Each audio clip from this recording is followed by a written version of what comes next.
gotta protect your energy from these people, man. These people be around you all over the place, man. But I'm telling you, out of everybody, it really be like your family, and it's unfortunate. It be your family, and it be like your close friends the most, or people you grew up with. They be the worst, and the reason why is because like people you grew up with, they love you for who you used to be, and if you change, whether it's for the if you change for the best, they get jealous. If you change for the worst, they might still fuck with you just on the sense that they feel like, ooh, you're doing bad. Let me be a hero and save your life, right? So I'm gonna keep you around while you're doing horrible, helping you out.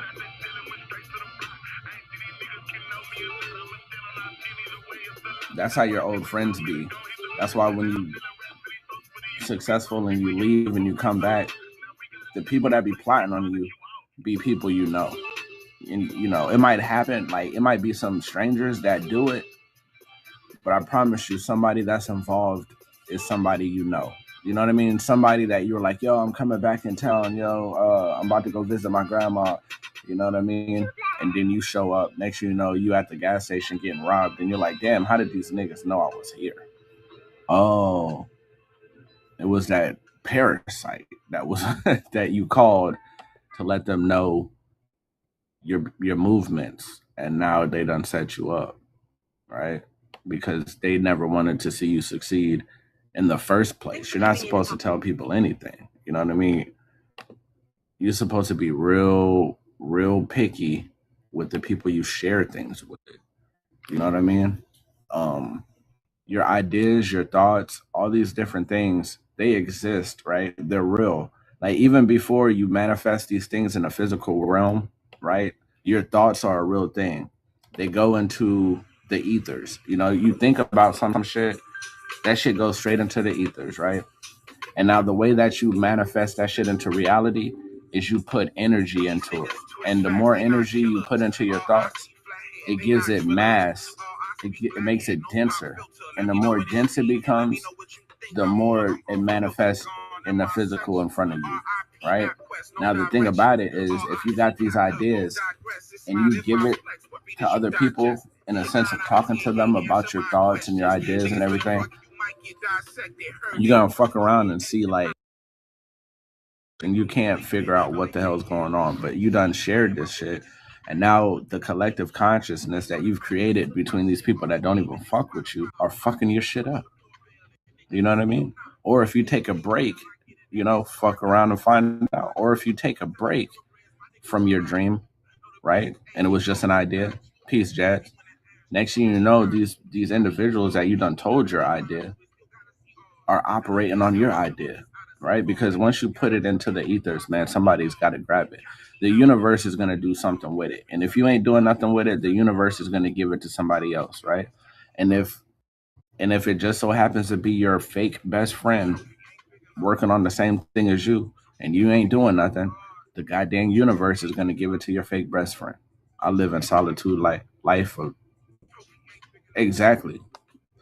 Peace, nature, peace, R, peace, nature. It's all about like that's what the shit is all about, man. When you gotta you gotta know how to be to yourself for real. Are you trying to come up, Haley? Somebody else just did that, and they weren't trying.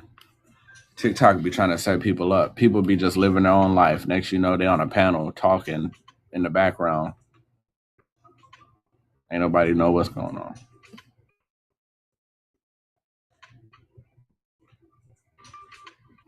Peace. How you doing? Can you hear me? Yeah, we can hear you. Does it sound like I'm in a car or no? Yeah. Oh, okay.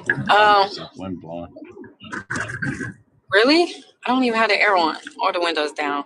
But I'm not like, looking at my phone or anything. But no, I just wanted to, come up here. This is like one of my favorite subjects. So, Oh, like people. because people, no, parasites. Yeah, I know, but I mean like Oh, in the sense of it being like people. Yeah, well, I wanted to answer the background, but yeah, that too, but just in general. Um, because it kind of how you were saying, like, it's your family and it be your own family, and that's so true. Because I don't really have like a huge family, because I know with people with big families that be very parasitic. It'd be drama going on within the family and telling too much of your business, your grandma, this and that. I really never had that, you know, that issue, within my household, but I can see different parasitic um entities navigate through my grandmother, with the it's not small, but it's small to other people, but people don't realize it's still parasitic. Like my grandma, when I first like started getting into like going natural, doing my hair and stuff, my grandma, mind you, she grew up, we all did, but she grew up like getting perms and stuff. So like when I first started my natural hair journey, like she would like literally be staring at me, rolling her eyes and stuff like that, telling me I'm spending too long in the restroom. Like when I would like stare, like look at myself in the restroom or whatever, she would just be looking at me like, "Why are you in the restroom so long? Why are you looking at yourself in the restroom?" Like people don't realize that's parasitic. Like I mean, that's not natural human behavior to do stuff like that. Like the hatred and jealousy within the matriarch and the women or the children, in the family, or even the patriarch with the men, like that hater I was about to energy say is niggas very. be hating too. Yeah, no, but I'm not a man, so I don't really speak on that, but I see it. But I'm speaking on the experience, from when I was a teenager, so it be crazy stuff, and like she literally watches the news all day on every channel. It's CNN, ABC, and they're like talking about the same thing, but like for some reason she has to watch it different on different channels. So like people don't realize how parasites navigate, in the body, in the mind, you know. That shit is so true. You gotta mute. Okay, that shit is so true. And man, like life changes. Like your family, they be on you like parasitic to them, like to the extreme. When you try to change your life for the better, that's when these people have so much to say. They don't got shit to say. Like you could have got a DUI, you could have been doing all kind of wild shit. You know what I'm saying? You could have did this, you could have did that, and they're just like, oh well, you need to watch it. Uh, be careful next time. You know what I'm saying? But then once you change your life for the better, that's when everybody has so much to say, and it's not even in a good thing. You start to eat healthy, you go around your family, and you're not even, the thing about it is like maybe in the beginning you might talk to people and try to tell them, oh, that's not healthy, but after a while you kind of wake up from that shit and you don't really do it no more. But you just go places and you operate as yourself, and when you're operating as yourself and you're not fucking with nobody, that's when they're all over you like, yo, we're making steak today, what you're gonna do? And it's like, Slim, you see me here with my own food, like I'm obviously just gonna eat this. Like what are you talking about? And or they'll be like, oh, you still not eating pork chops? And it's like, bro, I haven't ate a piece of pork in 10 years. Like, nigga, duh. Obviously I'm not eating no goddamn pork chops tonight. You know what I mean? What the fuck? Or, you'll try to tell them. And if you do care about them, you might try to tell them some stuff. You might be like, oh, da da da da da, this does this to your that. And they'll be like, man, we all gonna die somehow. Hey, I am. Are you trying to come up? I just be letting people up, my bad. Oh no, that's cool. Nah, they'd be like, oh, we're all gonna go somehow. We might as well be happy while we're doing it. And it's like that's not even the truth, right? Like we are all gonna go, obviously, but we don't have to go in pain. We don't have to go being tortured. We don't have to. We don't have to go, and when they do our autopsy, they find hella worms on our brain and shit like that. Like I get it, we're all gonna go, but damn, like look at all like look at all the people that have like hella ailments when they're like they people end up on hospice and all this crazy shit you know what I mean, that they don't even have to end up on. But it's because they felt like, yo, we're gonna go. It's easy to say, oh, we're all gonna die one day, you know, when you're feeling good. But nigga, when you get sick, ain't nobody saying that shit no more. You know what I'm saying? You only say that shit when you're feeling all right. But as soon as you get that pain under your rib cage and you don't know what the hell is going on, you don't have those thoughts no more. You're not gonna say that to nobody. I know like my background's kind of loud, so my apologies. But I was gonna say I'm gonna like mute up. That way I can talk when I get home. So I'm still here. I'm just not gonna say anything until I get home, so it's not so loud in the back. Oh yeah, no worries. This is the couch. Sometimes when you sit on it, you be sitting. You know, we all just chilling, right? I'm just talking shit, but I mean, this shit is true, man. It's rough because a lot of us are trying to and that's why like social media became so important, because a lot of us are trying to like transition into like a new lifestyle and all these different things. And when you don't feel like you have nobody around, it makes it 10 times harder. And then when all the people that are like in your corner, or you thought were in your corner, are your biggest enemies, that shit gets 10 times harder. Now you're fighting against the world, you fight against the people in your corner. It's like being a boxer. You getting whooped in the ring, and you go to your corner and they start choking you. You're like, God, you know what I'm saying? Like they choking you and punching you in the back of the head. You feel me? Like then they expect you to go back in the ring and whoop some ass, and it's like, yo, how can I whoop ass when everybody's whooping my ass? Peace, Rashaud. Peace, Los. Peace, Haley. I'm in the presence of three of my favorite sages. Listen, everything that you're speaking, I absolutely agree. This is a topic that is near and dear to my heart as well, because it's so true. It's so true. My mother, she is one of the most notorious. And what I will say is we have to learn, definitely, when you see somebody that is steeping in parasitic behavior, you can't change them. You have to only be able to recognize that we can change ourselves. And that's what I had to realize, because for years I was trying my best to adjust her, help her. And something just clicked one day, and I was like, you know what? I have to change me. And when I was doing things to make myself better, she constantly, like you just got finished saying, was fighting me tooth and nail. She has diabetes, and she constantly trying to put chicken down everybody's throat. And when I decided I wanted to have a pescatarian lifestyle, she constantly kept feeding me and my daughter chicken, when she knows she don't need to be eating chicken. You know what I mean? So it is what it is. You definitely are hitting on a very, very powerful topic, and I'm definitely here for it. Yeah, I feel like this shit is important because I'm fasting right now. You know what I mean? I think you are too with me, Aura, right? Absolutely. I'm doing very well too. I'm glad that you started that. Yeah, how's it going? You know, how you feeling? I'm doing good. And listen, people were trying to tempt me. My mama and my homeboy tried to tempt me. And he gave me chicken, tried to give me chicken. And I told him, listen, I told you I'm fasting. I invited you to join me. And he did not, and bought me chicken. So I left it. And I was proud of myself. And I think he kind of looked at me like, you aren't serious. I think he was testing me.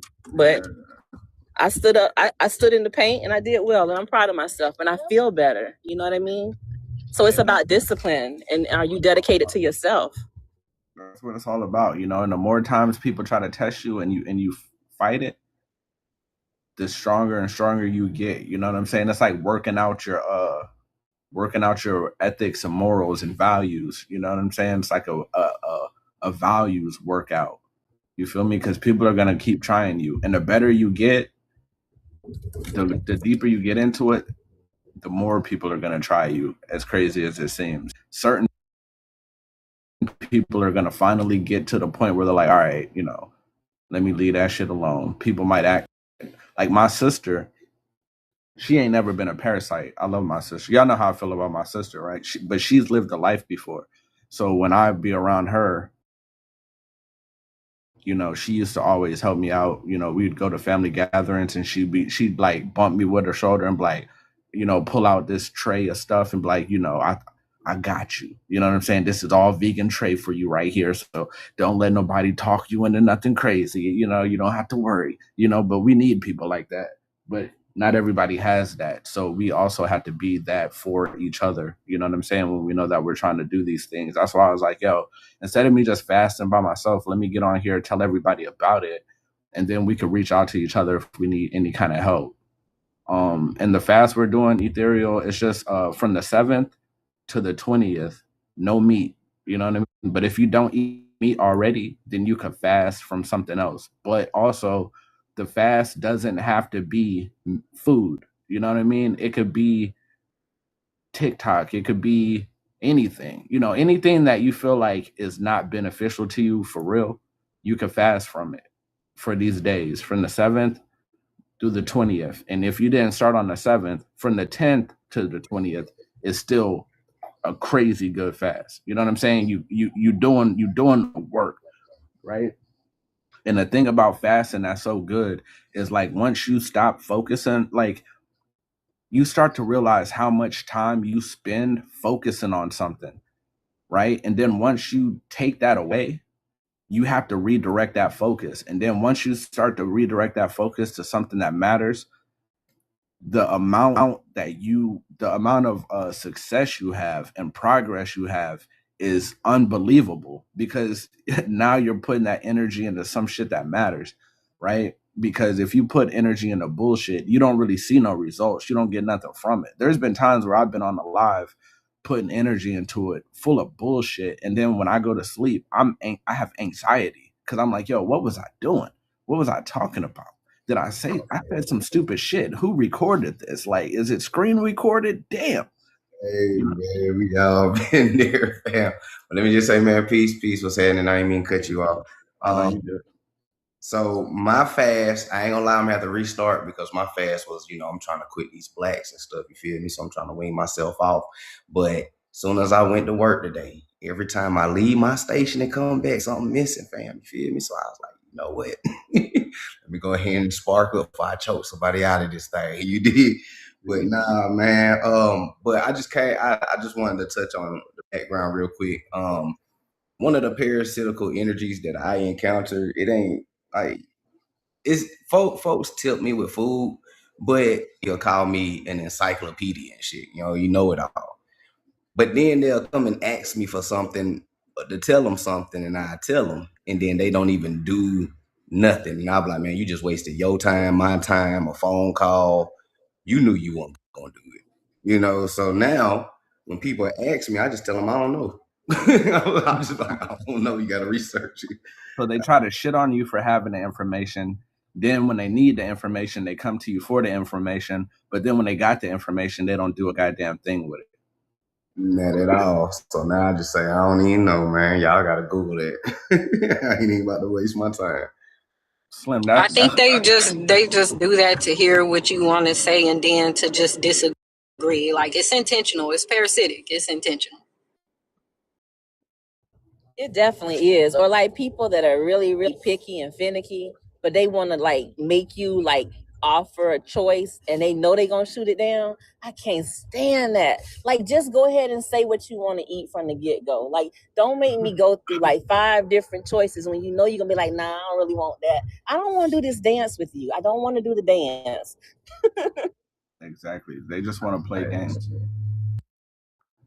Nah, facts. And I do want to touch on it too, because my mama also have diabetes. I forgot what number it is, but it's the one where her sugar drops too low and she need it.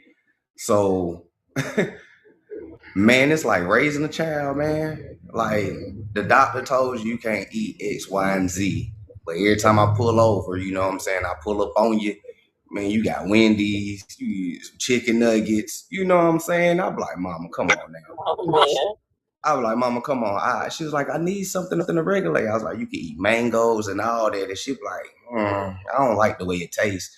I was like, mama, you used to whoop me for not taking rubber tusser because I ain't like the way it tastes. I'm starting to feel like you whooped me for no reason. I need some apologies going on, because what? Seriously, accountability, right? And they get selective amnesia. They get selective amnesia about what they did when we was children. I don't like that part. Like, Los, I want to give you your kudos for taking accountability for you needing to restart your past. Like, that's the part that I think is so important too. Like, give yourself grace. Like, when you fall off, it's okay to just, you know what I mean? Just be like, you know what, I messed up on that, but I'm still gonna do it, continue to do it anyway. And we have to just like, recognize that. And that's okay. I think that was good that you did that. Nah, that shit is important. And a lot of people like I know tobacco, man, that shit is a monster. Like and I mean that by like addiction. You feel me? That shit is hard to stop. Bro. You feel me? That shit is like Man, I've look, been there. man, I've been trying to quit smoking blacks since I was like 21. I got started at 19. And it started off as just one little Newport because I was in Job Corps in the middle of nowhere. And I was like, bro, my brother had a Newport. I was like, man, let me get one of them. He was like, you gonna get hooked? And I was like, I just need this one. And then that one turned into a weekend smoker. And then by the time I graduate, I'm out here buying packs and you know what I'm saying? And I've been trying to quit it for a minute, but I really feel like they turned the nicotine up on them because blacks wasn't really hard to quit at one point in time for real. You know what I'm saying? I remember that time. Yeah, now this shit like cigarettes now. I remember that time because me and my friends, we used to go get them. We like freak the blacks, and we would, pass it around because one of them is like a goddamn party pack. You know what I'm saying? Because that shit is so much. So we would pass them around and we'd just be chilling. But we didn't need a bunch of them. Like one pack, we'd be straight, and we just chill with that for like however long the shit lasted, unless it was too many of us. Then it's like, yo, get a couple of them. Whatever the case may be. But I believe that they have done all the things that you just said they did. They're up in everything. They're up in what they put in the water. They're up in what they put in the food. Imagine like they done got us to the point where the fruit don't have no seeds, and then they're putting shit in it. So it's like, how much worse can it become? Other than, well, I just seen a video where they were talking about making um genetically modified chocolate. Like, what the fuck? Like out of a goddamn I don't know what they're making it out of. Read your M&Ms or your Snickers or Mars bars next time you go into the store. You'll see it says genetically bio-engineered material or something like that. The crazy thing is with smoking, it's an emotional attachment which parasites are attached to the emotions, feelings, right? Because it make you feel good. Because ain't no way nobody gonna tell me any of that tastes good. Cigarettes taste like ass. Blacks too. And Oh, my bad. I was just agreeing. I was like, you right. yeah, so it's an emotional. It's a feeling because you're doing it because you feel good. You get a buzz out of it. You're not doing it because it genuinely tastes good. So it's an emotional thing. Nah, it is, and that's the crazy part about it. Because like, I used to smoke everything. You feel me? But when you do quit, and another person comes around you, you be like, yo, is that what I used to smell like? Oh God, hey man, when I stopped smoking Newports and started smoking blacks, and people that smoke cigarettes come around me, because blacks and cigarettes is a different smell. So when folks come around me with cigarettes, that's exactly what I used to say. I was like, damn, boy, that shit stink. But now my mom was like, well, you smoking cigars now, so imagine what you smell like now. And I was like, yeah, touche, yeah. I don't know what the black smell like no more. I didn't smoke them for so long. It's normal. But Go ahead, Enoch. My fault. First of all, I wanted to say peace to everybody. I just stepped in without even saying anything. Secondly, I appreciate you for allowing me up here. I wanted to touch on what the brother was talking about as far because I got like this weird relationship with my mother too. I got really like two different families because I got taken in by a Puerto Rican family. But one point in time, I came to see my mother, and she was just swollen, and she knows me for being, the person that's, because I've been the way I am since I was maybe about 15, 16 years old. But make a long story short, before I had came to see her that time, prior to this, I seen her, but my stepfather was the one with the problem. His feet were basically turned black. They didn't have anything in there. I think I found some turmeric or whatever the case was, put it in the water. Make a long story short about that, he healed up. Next time comes around, my mother, same situation. I got to make her some tea so she can be able to take some of the water weight down. I say all that because the worst situation for me was when my uncle was sick with the C word, and I'm there trying to help him, and he was getting better, but you can't save nobody at the end of the day. You know what I mean? I gotta go to work. I can't be his full-time healthcare provider.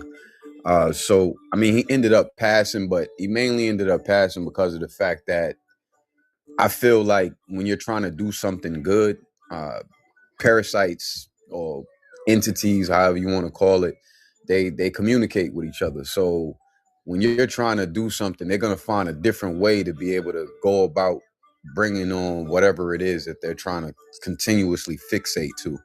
So I ended up getting into an argument with his son.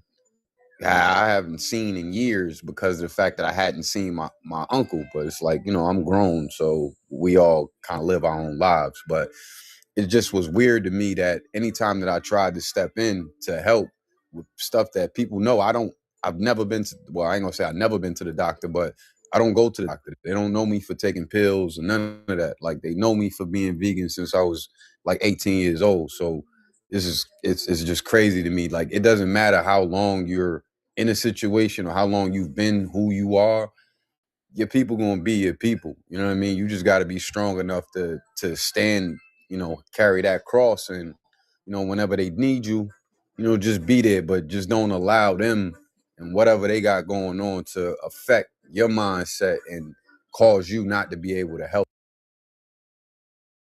They're sick. They're really on drugs. Like, I look at meat like it's a drug, because if you know something's bad for you and you do it anyway, then you pretty much an addict. But I'm gonna land my plane right there. Look, hey, I ain't even gonna hold you. It was day one of the fast. You feel me? Hey, look, every time I took, like, everything I love, I don't even know how it happened. She don't even be knowing I'm fasting. You know what I'm saying? Then, next thing you know, oh, I made lasagna, and I'm like, well, goddamn. And usually I'll be like, well, that's too much food for you and my dad. I'll take some. And the other day I found myself, like, I was looking at what she was cooking, and I was like, damn. And I was like, damn. I was like, shit, I'm fasting. I can't even mess with it. And she looked at me with the same look she'd be giving me. And I heard myself say in my mind, well, I said it out loud. Let me not lie. I was like, damn, that might be too much for y'all. And she was like, what'd you say? And I was like, never mind. You know what? I ain't even say nothing. And then we were laughing because I was like, dang, I almost talked myself into it. She was like, I heard you. I was like, that's the shit. I was like, I say that every time. She was like, yeah, you do. She was like, every time you about to fast, the first day, it happens on the first day. I always be like, damn, that's too much food for y'all two. I'm gonna eat some. just so you didn't waste your money and your time. You know what I mean? But leftovers, nigga, they be all right. But what I have learned though with all this shit is, like, you really got to be strong, because people are gonna, even if they're not doing it on purpose, it's just gonna happen. And I feel like the universe does put you in those situations, because when you put your foot down to go into a direction, before the universe could give you everything that's on that path for you, it has to make sure that you got your mind right. You know what I mean? It's the same way, like, I got children, right? And if I was gonna buy my son a car, before I get the car, his behavior would have to show me that if I get this car for him, it's not going to be in a ditch somewhere. It's not going to be towed away because he's drunk somewhere or something like that. You know, he's going to have to show me the behavior that on this path that you're going down, you're going to be making the right decisions. You know what I'm saying? And the same thing happens naturally with nature. You know, you find yourself on a path, and you're not going to get everything that's destined for you unless you are following your destination to the T, right? Righteousness and virtue, right? Even on our path, when we're not operating in righteousness and virtue, we get all kind of things, and we're grateful and thankful for. But those things would be manifested tenfold if you operate it correctly. You know what I'm saying? Follow your path, follow your journey. You know what I'm saying? And don't let anybody deter you from what's yours, because that's all that's really happening. Health is yours, happiness is yours. All these things are yours, you know, and they're out there for you to have. And while you're on your journey for these things, shit is going to happen to try to stop you. You know what I mean? And a lot of it's going to come from people that you expected not to come from. I mean, it wouldn't be powerful if it only came from people you were expecting it from. It wouldn't work because you'd be expecting that shit. Rashad, this is why, like, I'm kind of chiming in before you about like your fast and stuff like that. This is why, the last time you were talking about parasites, I was saying, like, when you fast, yeah, it's about, getting rid of certain foods and implementing fruits and vegetables and stuff. But to me, a fast is no fast without herbs, right? Because yeah, you can go on a fast and implement fruits and vegetables, but you're going to be tempted even more to eat outside things of your fast, because you're not drinking them cloves, because you're not drinking the warm wood, because you're not drinking black walnut hull, because fasting aren't being, so even bring some of, my fast that I do, I'm also cleansing with the same parasitic herbs internally, externally. I'm doing the baths, the head washes and things like that, so that you won't be as tempted to do that way those outside parasitic energy can enter you You as breaking well. up. So you aren't tempted as much, but then you're also, can you hear me? Breaking Can you hear up. me? Yeah. That's okay. I'm down the street.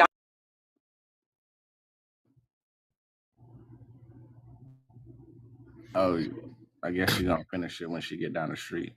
Yeah. Shaw, you ever heard of Dr. Christopher? Nah. Should check him out. She just reminded me of him when she was talking about doing the cleanse on the exterior. That was kind of one of his things that kind of opened my eyes to not only taking herbs in the body, but also creating poultice or soaking in whatever herb it is that you feel would be beneficial for you, or wrapping yourself with a particular herb that you feel is best for you. Like if there's something direct, or he taught specifically that when he used to heal, he would create something direct on that particular area. So if it's like, let's say, this kid, matter of fact, uh, it was amazing. He said that basically they made poultices for his eyes because the baby couldn't see when he was born, and they used eye bright, and the eye bright eventually, well, years later, he came to him when he was about 12, but he could completely see after that. Is it Dr. Christopher Gardner? I don't know his last name. He just fat YT dude with glasses, older guy. But he's skinny with white hair. Yeah, at one point he Oh was no, I skinny, see but it. I see it. I he's see kind it. of on the heavy set Hold on, side. let me show you. Let's see if this is him. Yeah, that's him. That's him. All right. Yeah, I'm gonna check that out.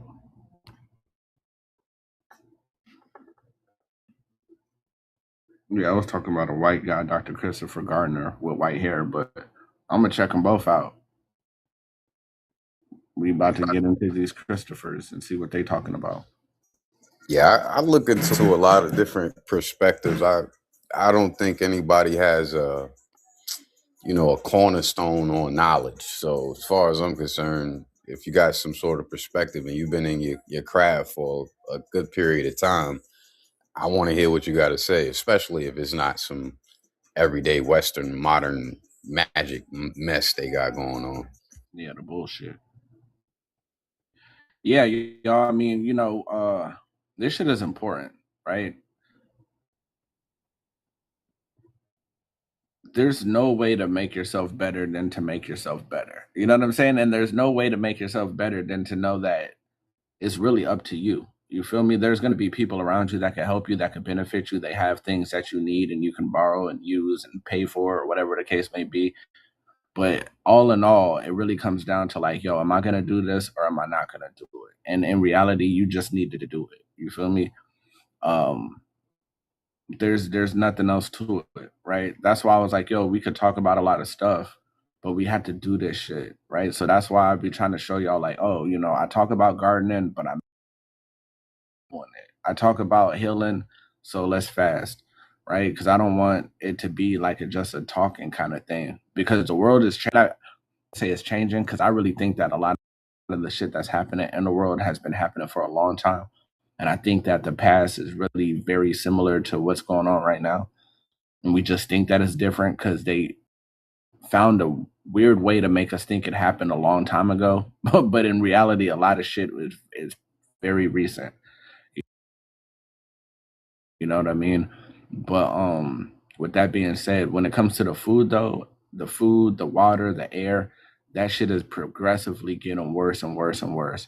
And even in a time where we can't do stuff about everything, right? Like a lot of the shit going on in the air is kind of out of our power right now because that shit is beyond us because it's in the sky and I don't even know where the planes be coming from. But we still got to do everything we can to like strengthen our vessel, right? Strengthen our vessel, strengthen our mind. You know what I mean? I know whatever they're doing in the sky. I be outside and there's airports around me and all the planes come from similar directions, but the ones that put that stuff in the air, they come from somewhere else, and I ain't no telling where that shit is. But they always come from the distance, down low, all out in the distance, and then they go over the sky, but they never come from the same places as all the other airplanes ever. They never do. They never do. And I watch this shit. I be outside all day watching. Like, where do these things come from? You know what I mean? Like, one day I probably could go live early in the day, aim my camera at a specific location that I know they come from, and we could just wait and it'll show up. But all while they're doing that, it sounds private. Facts, Big C. And all while we're looking at that, you're going to hear airplanes that are coming from the actual airport to the left of me. You know what I mean? While we're looking to the north, maybe the northwest, right? To the absolute west, there's going to be planes flying over my head that are coming from an actual airport, that we know about. This other shit, I don't know where it's coming from, but they're fucking up the air. I got a homie that's been going to city council meetings to talk about it, right? He's all by himself doing these things, right? But he's putting in groundwork, right? So the more he does it, the more we need to back him because once you start to do this kind of stuff, they start to, he said, oh man, he's gone out his house and his window was broke. He went out of his house, his tires were flat, all kind of different things. But it's like he's never had these issues all his life. And now that he's going there talking about these things, this shit is happening, right? But we can't be in fear, right? Because if we're dealing with parasites, they are them, right? So if you start talking about things like that, a parasite's not gonna fuck with it. The same way if I start to eat right, I'm gonna start to get these crazy thoughts of how much I need a piece of steak and all that. But it's not even really me. It's a parasite's like, yo, we don't want no more clothes. feed us some bacon. You know what I mean? And some of y'all gonna fall for it. Some of y'all gonna be like, yeah, man, shit, man, I woke up, man. It was in my soul to get a bacon sandwich. You feel me? And y'all gonna go eat a bacon sandwich on day 5 of your fast. You know what I mean? And you think that it was just like in your soul to do it. But nah, that was a goddamn parasite talking you into doing some crazy shit, and you listen, right? I don't know if y'all had heard, everything that I was saying, but yeah, like, and also I think Enoch was kind of saying that they communicate, which goes to that too. So even though it may be parasites within you telling you to eat, a bacon sandwich or whatever, it could be other people's parasites too that you're around that is communicating with the parasites inside of your body, which is why that kind of ties into the external cleansing, right? Because that creates a shield, around your body to kind of ward off other parasites from other entities and people. Do you know what I'm saying? Even with crime, right? You could be on your fast, or if you see people getting caught up with certain things, and you be like, man, he was a good young man, or she was such a good woman, how she get caught up and stuff like that. These parasites are communicating in other people's body to your body, which why internal and external parasitic cleanses are very essential. Not even if you're not fasting, because I've done cleanses on people who really don't eat clean, but I've gave them a cigar cleanse or a spiritual head wash or whatever, and it works. It helps. It's real. This is an ancient practice. This is not something new that people just come up with because parasite cleanse a thing now or is trending or whatever. But it's very important to notice these entities that we're dealing with, because it's all around us and it's in everything. It's in animals too. You got cats, dogs. That's why you see them attacking each other, attacking people. You know what I'm saying? Like, it's all around us. So yeah, I think that's what I was saying at the That is beginning. what you were saying. That shit is true though. These things are all around, and there's communication going on. And not everybody's behavior is because they're a piece of shit. Sometimes it's just like, yo, they're parasites and shit, thinking for them. There's research, and there's a what is it called? A patent, right? There's a patent on ultrasonic waves that they send that can affect parasites inside of your body, right? Now we know that they did the research, they patented it, they own it, they control it. They would have you think that they're only using it for medical purposes, but in reality, when you look up the patent, it says that they can send it through TVs, phones, radios, and all sorts of things, right? So a lot of people will be like, "Oh man, these people can read our minds." When you're on, when you're on YouTube and or TikTok, and a commercial comes up, but it's based on something you were thinking about, and you think that they read your mind, but in reality, they sent you a thought through the screen. You started thinking about it, and then 2 minutes later they'll send you the thought in a manifestation, and now you're like, damn, they could read my mind. That they're all powerful. For two, you're probably going to go buy whatever it is because you think the universe done gave you a sign or some shit. You know what I mean? Whatever the case may be. Yeah, that's that ties into the frequency. That's why they have certain frequencies that also, unalive parasites too. Like, they have sound healing that does that too as well. But just like you have it to heal, you can have it to destroy as well. And they send that through music, they send it through commercials, TV, all types of stuff, even through word of mouth of other people. Do you know what I'm saying? Like, it's all biblical. You know what I mean? Like, we learned this, which is why, like, growing up in the church, why people perceive scriptures very differently, because they really not reading what it's saying. Because imagine going to church and they telling you that it's a parasite that's taking over you and everybody needs to grab and get some clothes. They're not gonna be different. That don't even got nothing to do with that. You know what I'm saying? So the frequencies, that's definitely a thing. Hell yeah. Lord, don't talk about these people not reading. That shit give me a headache. Just thinking about how people don't read.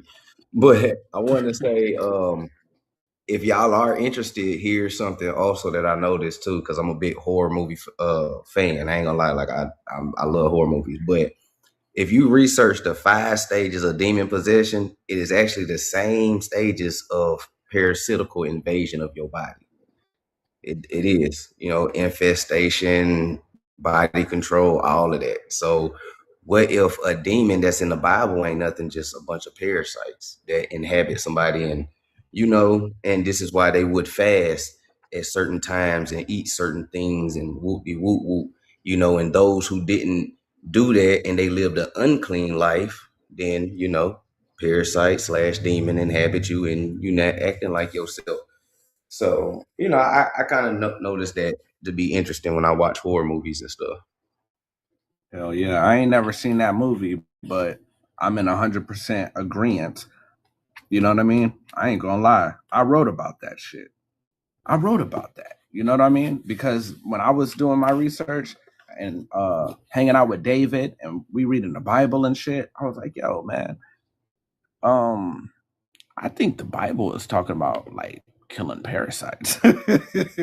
I felt like the Bible was like, yo, you gotta get these parasites out you. And the more I looked into it, the more that shit just started to make goddamn sense, right? You know,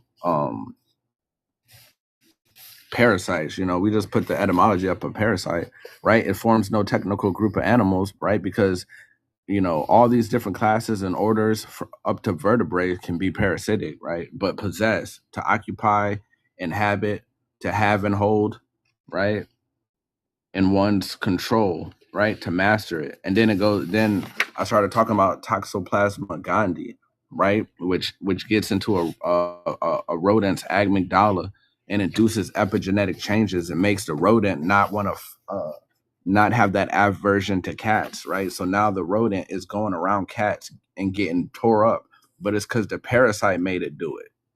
Because the parasite's fucking with his brain.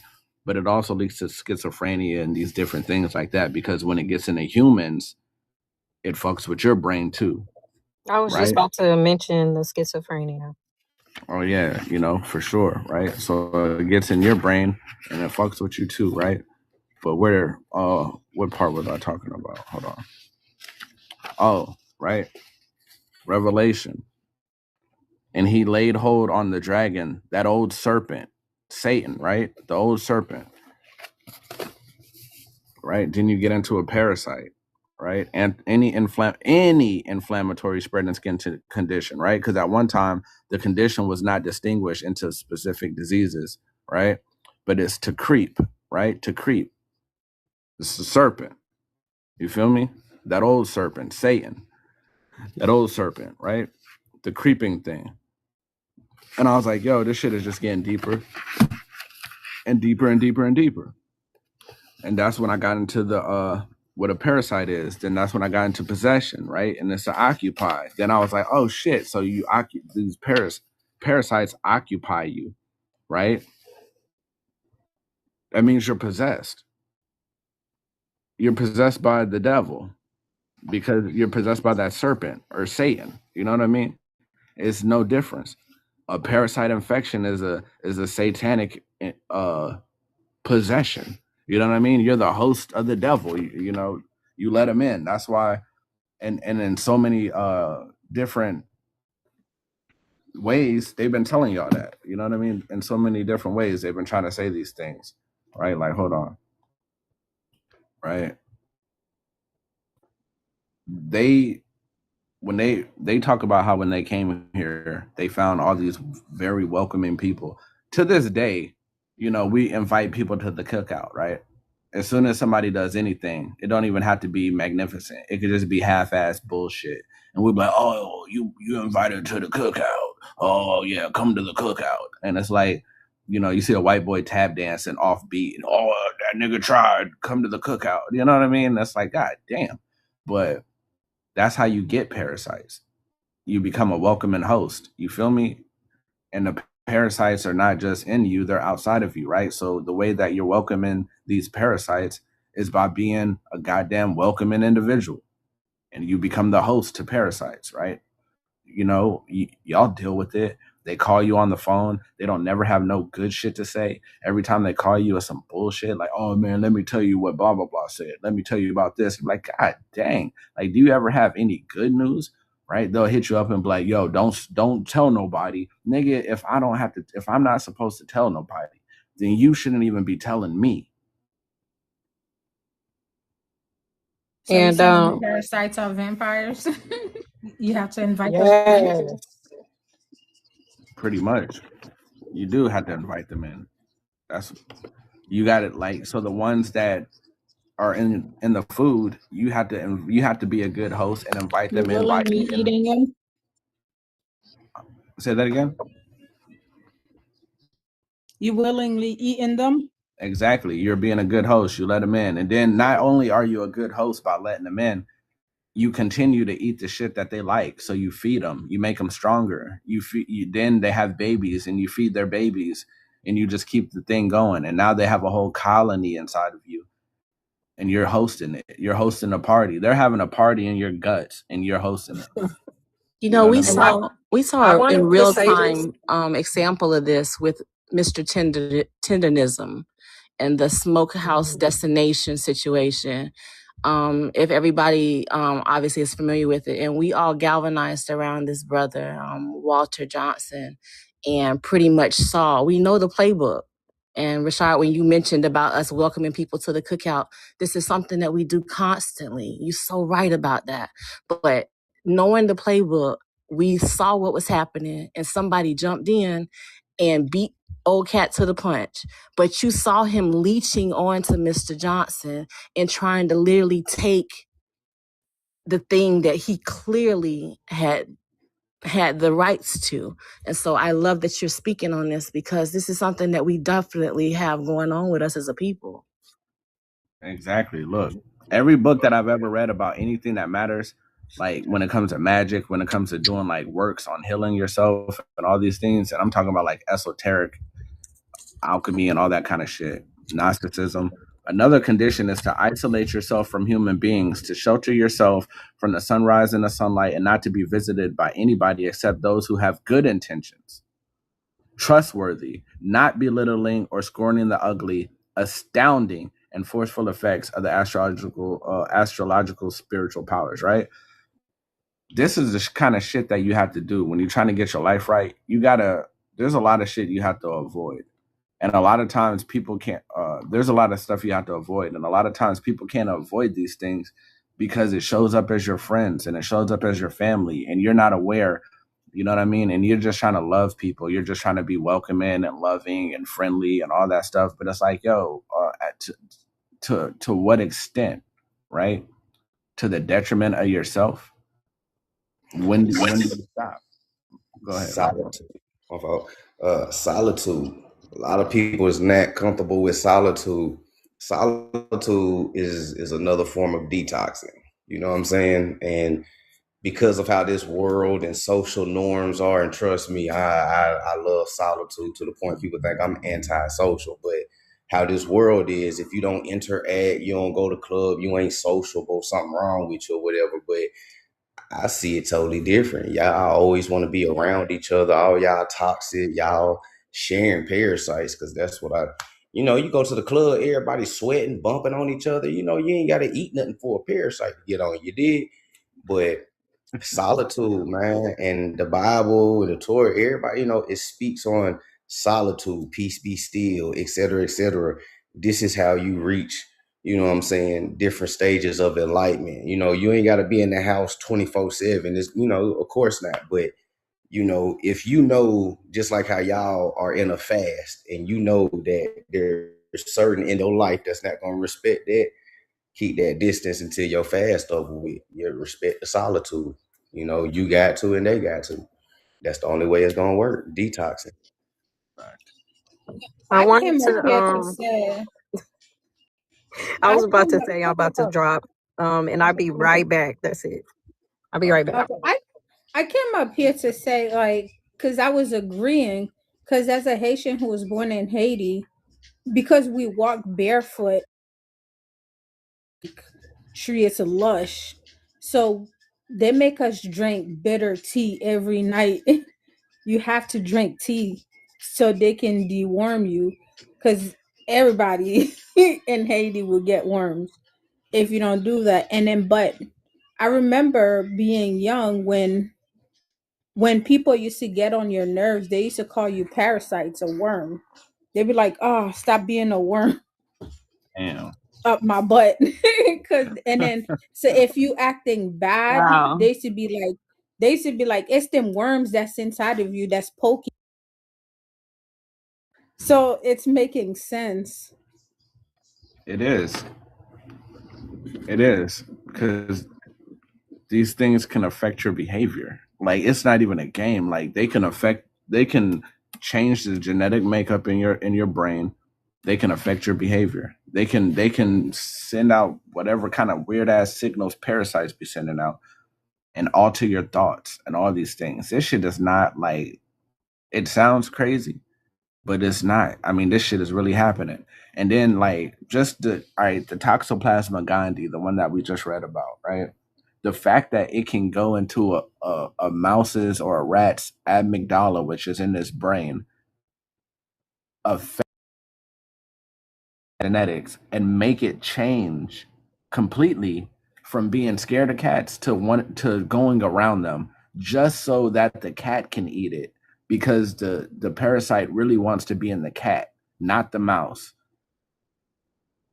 Like that has to tell us, okay, I'm not really dealing with something that's stupid. It might not look like me, you know what I mean? It might not be on my level, but it ain't dumb. You know, I gotta respect that I have to handle this shit out. It didn't just coincidentally happen. The shit made a plan, and the plan succeeded. Right? We gotta Right. think like that. You know, this ain't no bullshit we dealing with. This is some real shit going on out here. Yeah, that's disturbing. Right. Yeah. It's that movie Invasion of the Body Snatcher. They were parasitic worms. They just go inside your mouth or your ear, any hole that you have, and then they control you. They control you, and you do whatever they want. Damn. Shit. I was gonna make a joke, but I'll keep it to myself. About the hole. I was about to say, damn, I might be a parasite going up in the holes and making people do whatever I want. You I feel mean, me? it's a worm. God It damn. resembles a worm. I'm coming off. I'm gonna go back on mute. Yeah, that's crazy. But oops. But you know what I mean? We got to be careful. Not random holes though, Big C. Not the random ones. That'll get you parasites. But hey, look, and You know what? Well, technically, well, I mean, we ain't got kids for no reason, Rashaud. I'm just saying. Hey, facts. And, hey, look, and children are parasites too when they're in our stomach. You know, so different parasites operate differently, right? You know, there's symbiotic relationships with all kind of different creatures. So it ain't always like destruction, but a child is inside of you, sucking up your resources, feeling at home. It's like a parasitic energy in a sense. It's just the kind that you love, right? It's a burden, you know. By etymology, a child is a burden. Peace, Sippy. What it do, man? But yeah, You ain't gotta tell me about no parasite. My daughter just hit me for a Nintendo Switch. hey, real Burned talk. my wallet. Real talk. Lois Lisa mine just started playing with it again. She asked me for one and stopped playing with it. I sent it back. And she started wanting to play with it again. So I ordered another one for her finally. And she's finally playing with it again. But I was like, I don't have time for this. You're not going to play with it? I'm sending it back. I'm gonna start buying my children boxes because they like to play with boxes. So I'm gonna just get them boxes and see how they feel about it. You know? I told my daughter, you better play this thing till the joystick fall off. You understand me? And if you don't, it's gonna be mine, and I'll be playing it on my lunch break. You know what I'm For real. For real. Who's that? Let me see. I don't be knowing if everybody be trying to come up on They purpose. on tea time. They probably was not trying to come out. I'm not sure. But yeah, y'all, a fast is not always about just cleansing internally. Like if you read all these ancient texts and all that stuff, whoever the so-called prophet is of all these ancient texts and doctrines, they always disappeared and came back with something. You know, they don't just be out with the people all day long. They find a sacred place to go be alone. That's when you talk to spirit, because spirit is the breath. And if you out doing too much, you running out of breath, right? You you can't hear yourself think. But when you disappear, you know, like imagine when you're passionate. Oh, we got the candid coach in here. How you doing? Imagine when you're acting passionate, right? I don't believe in passion. I believe passion is like not good for you. That's how the devil takes advantage of you in passionate moments. But when you're being passionate, anybody that actually cares about you, what they're gonna tell you to do, they're gonna say, "Hey, go take a breather," right? That's them. That's them offering you the opportunity to go sit with your spirit and deal with yourself accordingly. You know what I mean? And get the proper information to handle the situation correctly. You go out there, you talk to God, which is seated in your mind. Then you come back with a cool head, right? Instead of a hot temper, right? And the reason why you need to cool your head and not have a hot temper is the heat is really coming from individuals that see you being passionate and they pull on the fiery temperament within you, right? To bring out adverse effects, right? But when you go cool off, you come back with a level head and you think on your decisions. You don't end up in prison and jail and or getting your ass whooped. You know what I mean? Because just because you get hot headed don't mean you're gonna win. You know what I'm saying? You could get all get your ass beat. That shit be happening too, right? But I I'm gonna say, had seen. Oh, my bad. Go ahead. no, you good. When you were reading out your book or whatever, you kind of skimmed past it, but me being in health, I it caught my eye. And this is just something I want to say to everybody on the panel and watching in or whatever, because I seen that you had I don't know if I could say this, but I guess herpes on there, right? Yeah. And then you had said like it's skin conditions, right? Right. It does not matter what health condition you have, from the big C, from diabetes to high blood pressure, schizophrenia. You have, in order to completely HEAL stuff, you have to have a parasitic cleanse. Nothing goes past that. That has to be the first step in any and everything. Has to be a parasitic cleanse. It does not matter. ADD, ADHD, whatever you got going on, skin issue, lupus, it does not matter. Everything has to start with a parasitic cleanse, because that's they're sitting wherever that condition is at, right? So when you have schizophrenia, like you had in there, it's in the brain. So now you got the parasites out the brain. Now, depression, anxiety, the parasites are in the brain and the gut. There's the prostate, it's in the colon, it's in the prostate area. Like there's no way you can actually completely do that, and completely heal it without a parasitic cleanse, if it's like a further stage of that condition. So that's like the foundation for healing. That in the gut. Yes. It's like a restart. Yep. But ain't the parasites in your gut? Not always. Yes, it is, but they sit everywhere. Do you know what I'm saying? Like they sit everywhere. Like they sit on the liver. That's why you got liver flukes. They sit in the brain. They sit in the gut, the prostate. They sit in the blood. When they sit in the blood, that could cause a lot of stuff. The blood can cause the big C. Parasites in the blood could cause the big C. It could cause herpes. It could cause the other transmitted this I don't know if I can say this on here. I don't want you to get flagged or whatever. But We got you. huh? You gotta speak in code. Yeah, I'm just trying to, but what they infected with our community with, the thing that's been going around that they infected our community with, that's all in the blood. So like, yes, it's all parasitic. Oh, the And I I definitely remember. and I definitely believe that because during Hot Sauce 19, I never got sick during that whole thing because I was taking Bardock root, nice, and just a lot of stuff that purified the blood. And then after I purified at nighttime, because that's when the body rests, in the morning, I replenish the body with like ashwagandha and stuff like that and drink mineral water. So, a lot of the sickness is because you got these parasites in you.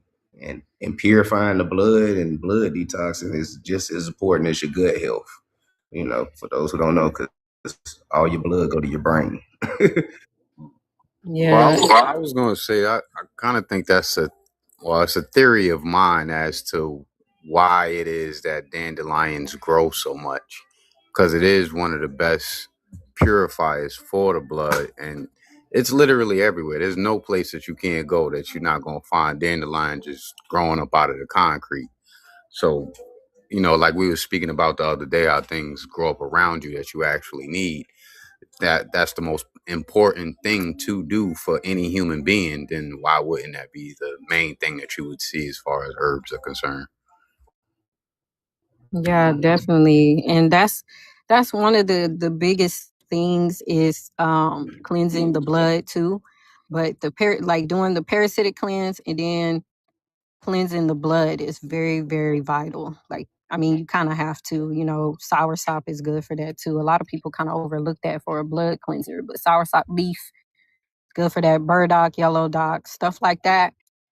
It's essential. And people don't realize that the parasites are taking all of your minerals. You're not even getting your minerals. That's why you don't have no energy. You know what I'm saying? Because they're eating up the minerals. You eating and you wonder why you're tired. You eating, you wonder why, you know, you can't get up every day and you feel different one day, feel different the other day. Like it's because they taking your minerals. And the only way to make sure you get your minerals is to cleanse them out of your body and then remineralize, your blood, your cells, so that you can get those minerals because they will eat your minerals.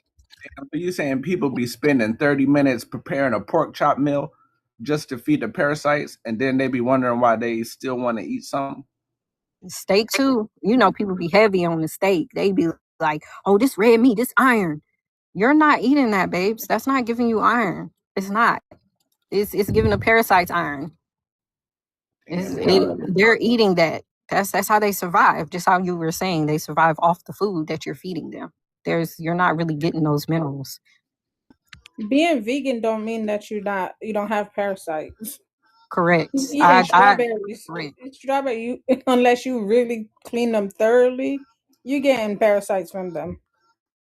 Yeah, most of the stuff that we consume, even uncontrollable stuff in the air, like Rashaud was saying, like some stuff we can't control, but it's always essential. As clean as I eat, I still do that because you can even get them from soil. Working out in the backyard, farming, things like that. Children, bring them from school, pets, all types of stuff. It's essential that you do it every 3 to 6 months. You have to. You about to make me go in the other room and throw my children away. Man, look, Rashaud, I'm about to look. When they come home from school, you gotta stay outside for a minute with your people. You know what I mean? Wipe them parasites off. Don't come in here till you wipe off them parasites. We can't see them. They're in your gut. God damn. Now be thinking we be watching them. My son had snot on his nose and then put it in his mouth. Like, why would you do that? Like, what? I mean, nah, kids be doing stuff for real. They do be doing stuff, and that's germs. Yes, they be bringing them straight to school. So, are you saying that? And I mean, it's from Rashaud's book as well.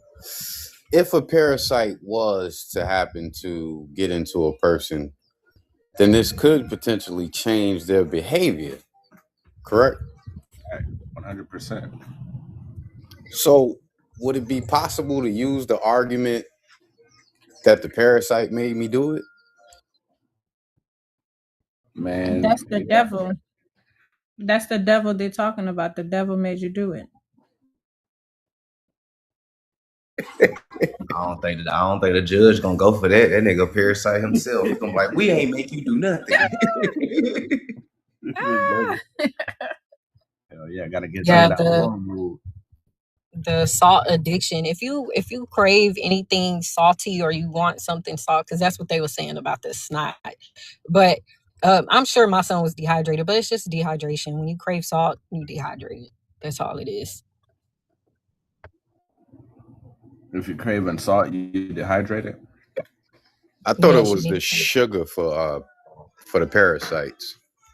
Yes. Yeah. I mean, parasites are like everything. They're considered demons. It don't even matter at this point. Yes, a high sugar addiction is parasitic, but so is schizophrenia, so is, diabetes. So like it's an all around thing. But I think people make that and processed food. I think people make that the main one. I don't know why, but I don't know. I guess that's just the popular one. So I'm like sitting here now, and I'm wondering. Hold on, Enoch. Go Hey, ahead. look, y'all keep talking. I'll be right back. Give me 1 minute, or not 1 minute, just however long it takes me. But I'll be right back. I'm about to say I was putting on the clock. 1 minute. Now, only thing I was gonna say is I'm wondering if you know how sometimes you explain something to people and it seems like it's clear as day to you, but for whatever reason they don't understand why it makes sense. I'm wondering if parasites will have an effect as far as being able to actually get, an actual idea of how it makes sense. You got it. You know it. Everything you've been saying since you've been up here, it sounds like you already know. Maybe you just need some confirmation around you, but it seems like you know what you're talking about. Like that's definitely a thing. It messes with the brain, it messes with your thoughts, your gut, your skin, your odor, your body odor, the womb. It's everywhere. That's why it's essential. That's why it should be a huge topic. And I think the crazy thing is like when stuff is trending, because I do feel like the parasitic cleanse is like a huge thing right now, but people will overlook it because it's trending and everybody's talking about it. But that doesn't mean that it's not necessary and it's not powerful to do. So it's parasites are connected to everything. It like even the dirt under your nails. You know what I mean? Like it's that deep.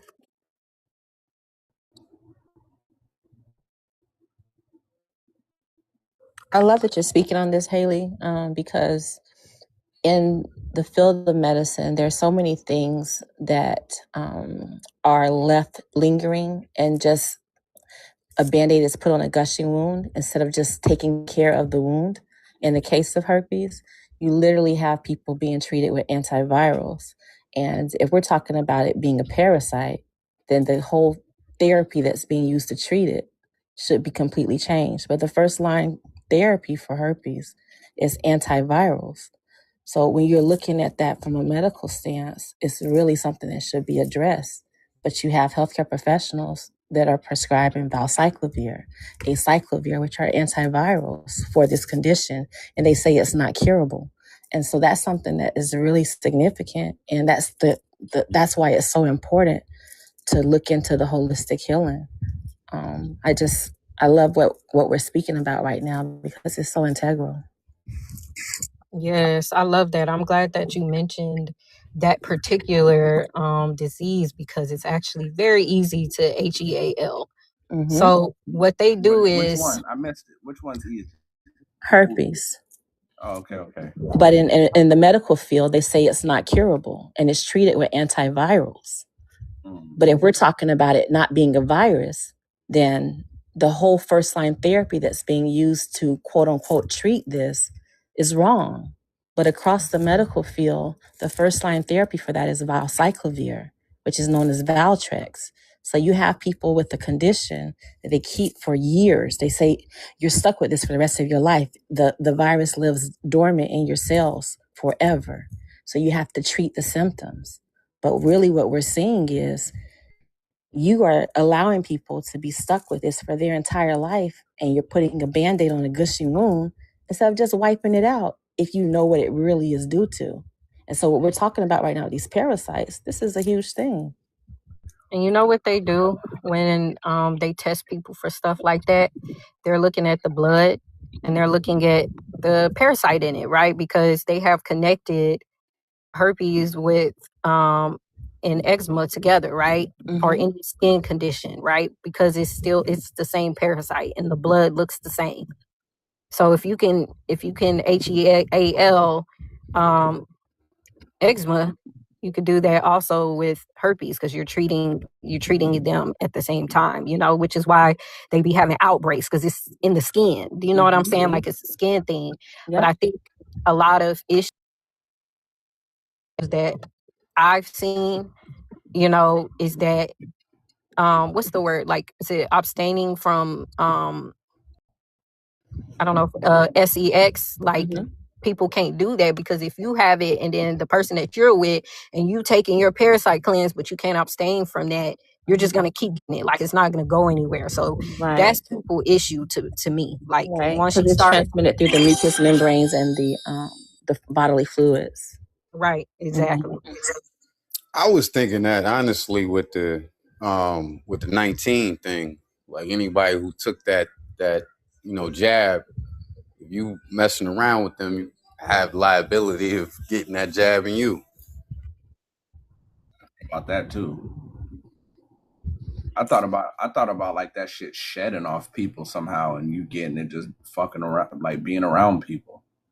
You know what I mean? That 6 feet distance thing. I was like, I wonder what that's really about. You know, because if everybody is getting it, the you know what I mean, then why is everybody still separated? Seriously. I mean, that was in Behold the Pale Horse, though. They already had that planned out. Oh yeah, for sure. That was horrible.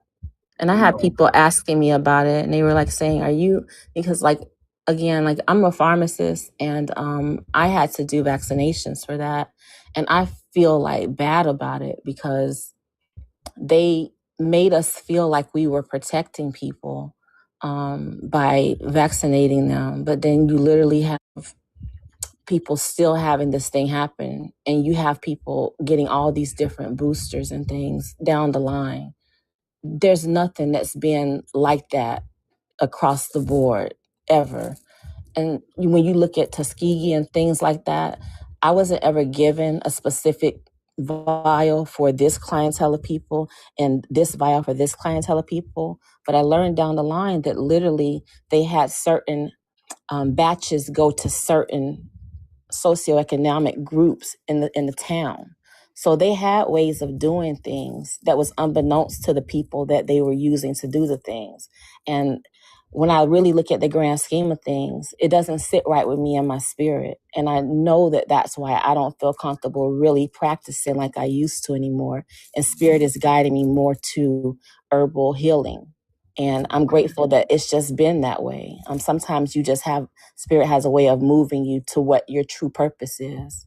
And I know that's what's going on with me now. Proud of you for that because that takes a lot to leave the medical field and just completely shift, you know, into holistic health environment.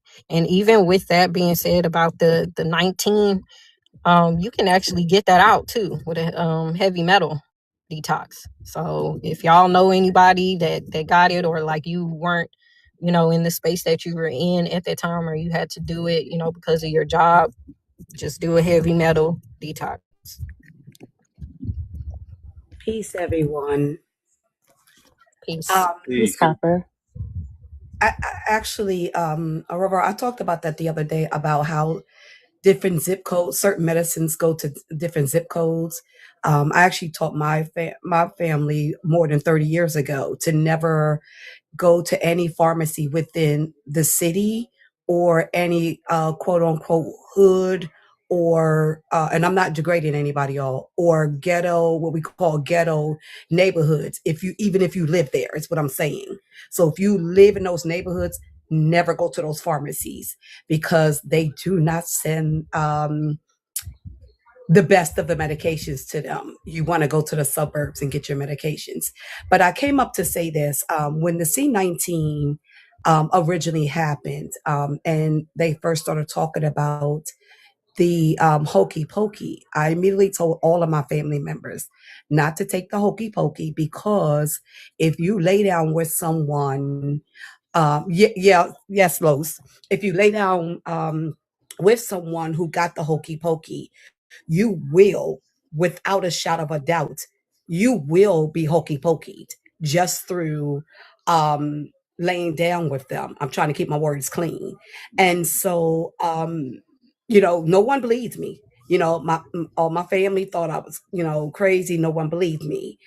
To this day, the only people that are not hokey pokeyed is myself, was my 3 children, and my spouse. That's it. We're the only ones not hokey pokeyed. But let me tell you how important this conversation is as well. Because at the time when the hokey C-19 hokey pokey was going on, I was living in Utah. And here comes breaking news. When I say breaking news, I do mean breaking news across the screen and interrupting everybody's programs. Because here is now a report of a 16-year-old white girl who now has been hokey pokeyed, and they can't figure out how, because she did say, no, I was not at school without my parents' permission. No, I wasn't. But they realized she was hokey pokeyed because the boy who was 15 that she was dating was hokey pokeyed because he played football and was forced to get hokey pokey. And because she was laying down with her boyfriend, she became hokey pokeyed. And I turned to my family and said, what did I tell y'all? Y'all all thought I was crazy. I told y'all, because guess what, y'all? That's not the only one that does that. Many others that you get and that you put in your children also transfers over and transfers over as well. It is not the only one. So people are thinking that the hokey pokey that people were getting from the C-19 is the only one that does that. But there are quite a few others that also transfers through blood. And Copper, keep that in mind. You've seen that they also said that they were injecting it in the meat too, as well. Did you see that? And the lettuce. Yeah. Don't forget the lettuce. They said the tomatoes are successful now, but I haven't really done the research yet. But I do know the lettuce was successful. It was done at UCLA, and I did see the meat as well. Yes, I did. Yes, I did. Mm-hmm. I keep up on that stuff. But yeah, it's not the only one that can transfer through laying down with people. Keep that in mind. There go my confirmation. Hell yeah, that's all I needed to hear. But is it like, so it could be laying down with people, but can it be like hugging people and stuff like that? I'm gonna be honest, I have not found that research. I dug for that because I heard you talking about the staying 6 feet away. So if you go back and look at I think it was the Spanish flu that was in 1920. The walking away, 6 feet away was simply because it was airborne. It actually had nothing to do with actually shedding and catching it.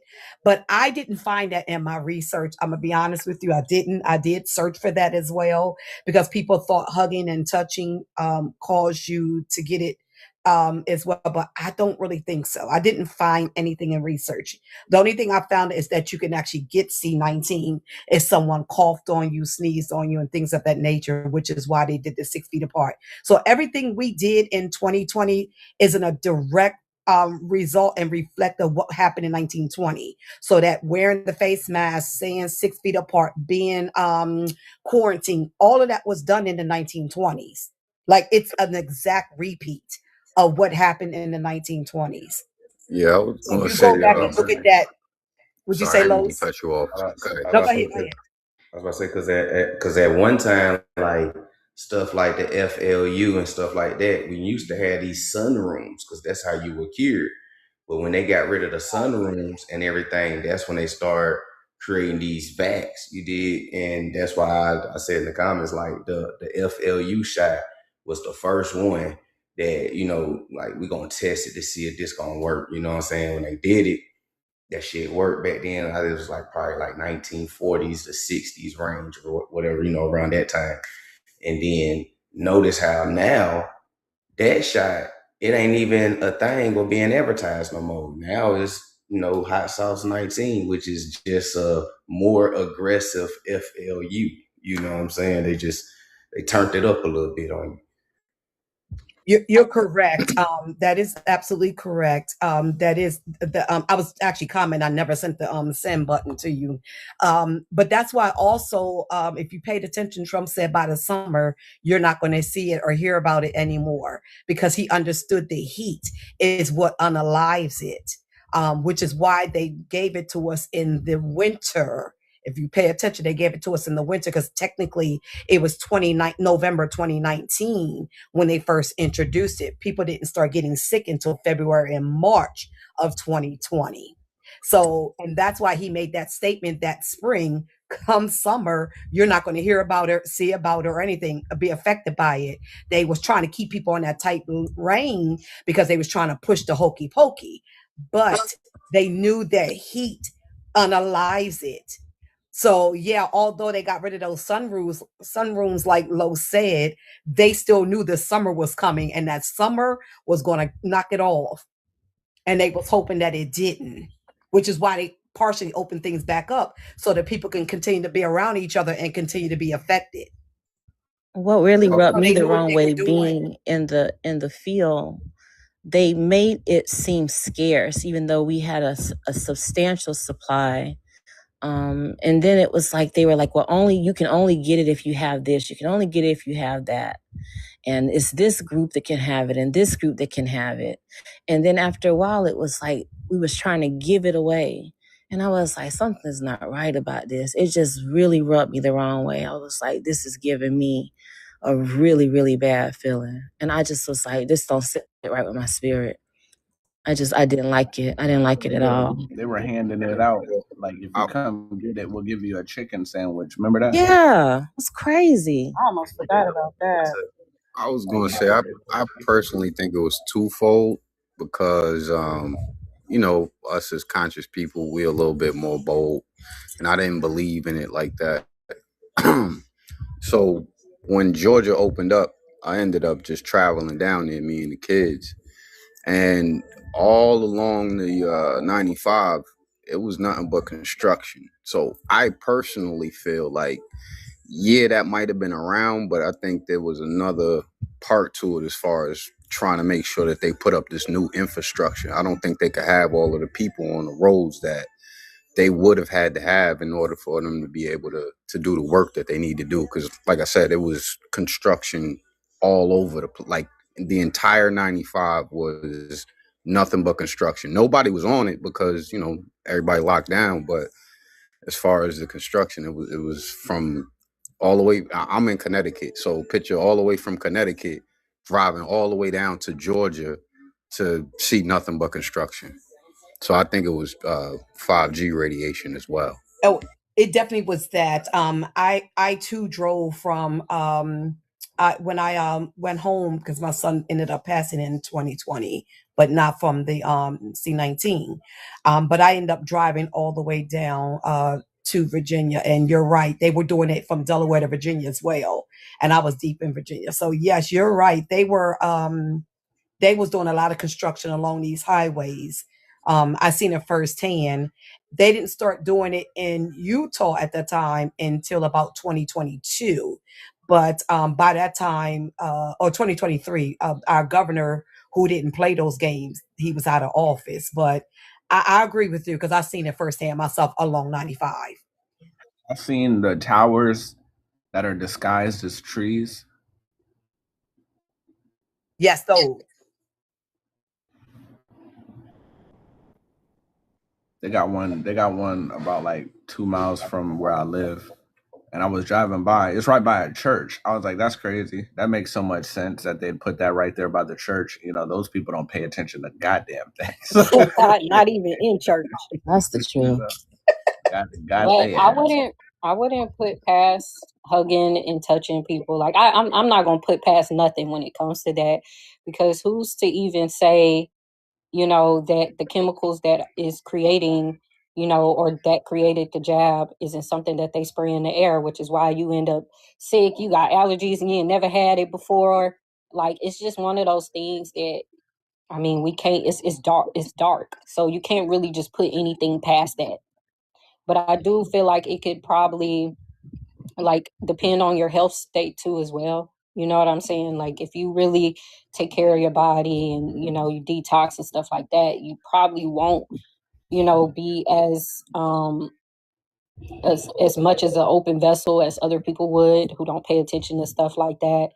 And even though you were saying, Copper, that the sun, you know, kills, unalives things like that, you also see why our people, or like a lot of people, will be avoiding the sun, because all those, you know, jabs causes heavy metals and it burns the skin. That's the only, that it burns skin. So yeah, I don't put nothing past these people. I mean, that's why it's called Corona, right? Corona, Crown. You know. And this is why, and honestly, I don't know how old a lot of people is or whatever, but if you notice, when you used to go to your grandmama's house, it used to be real hot. They used to sweat for a reason. And I'm telling you, it used to help them out. Your grandma will always tell you to sweat it out. My dad used to tell me, if you go out there in the sunlight, like, it just be weird stuff. And as a kid, you be like, what? Boy, give me some rubber tussin or something. But it works though. It works fast at that. Like, it be simple Sweating stuff. is a form of detoxing. Remember? No, I'm sorry. Go ahead, Lois. But remember, sweating is another form of detox.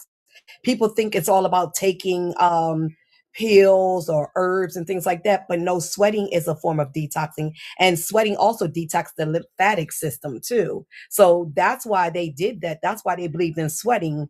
And don't forget, I mean, I know I came in a little bit late because I forgot y'all are on the same time zone that I am now that y'all sprung forward. That's why I was an hour late. But anyway, I heard you talking about, I guess, laying with people. Although, you know, I heard the parasite. You know, we know, transferring parasites, but we also know that's some of the best sweat too. So that's some of the best ways to detox at the same time. So let's not get it twisted. That is one of the best ways to detox. Well, I was more so speaking on when you got something going on in the body you shouldn't be doing. No, I knew what you meant. Now that we dumb to not know.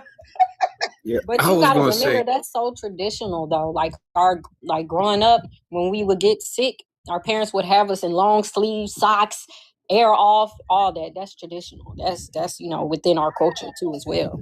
That's a good point y'all bring up too, because I heard a Native American, put quotation marks because we know who the Native Americans are, and they were talking about, you know, they always ask us these questions, what's your culture? And like you said, Los, what did they say? What's the thing you were saying they said, Los? They have that thing.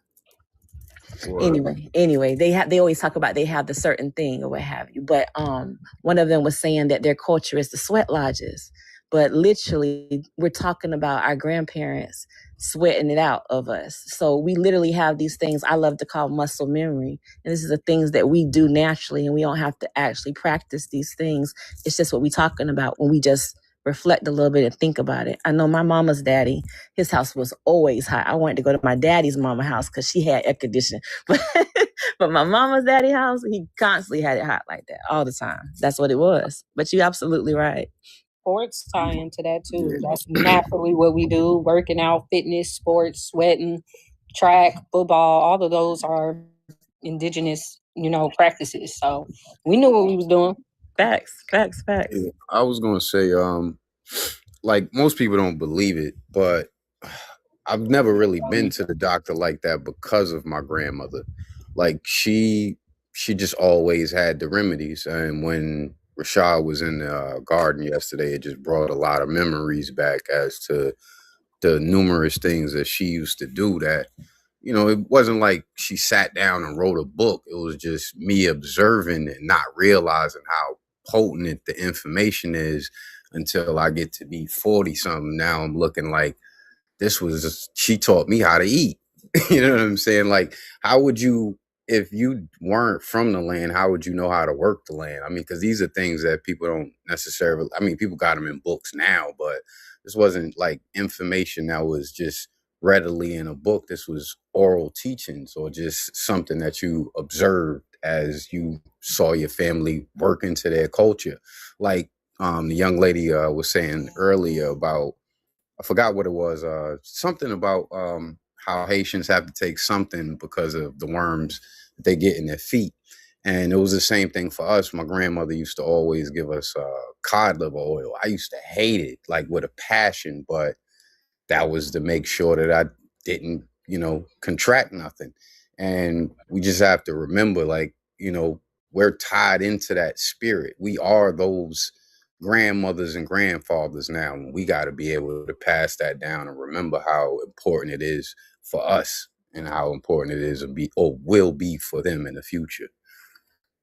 Hey, I think that correct about that cod liver thing though, and horseradish. you said let you correct them. No. I said he's correct about the cod liver. And also horseradish was one that we used as well. We used the horseradish and the cod liver to get the parasites out the feet, because remember, as children, now turpentine, I wasn't going to say that one, Big C, because you got to know how to take that one. So I don't even barely recommend that to my clients. But I do take turpentine though myself.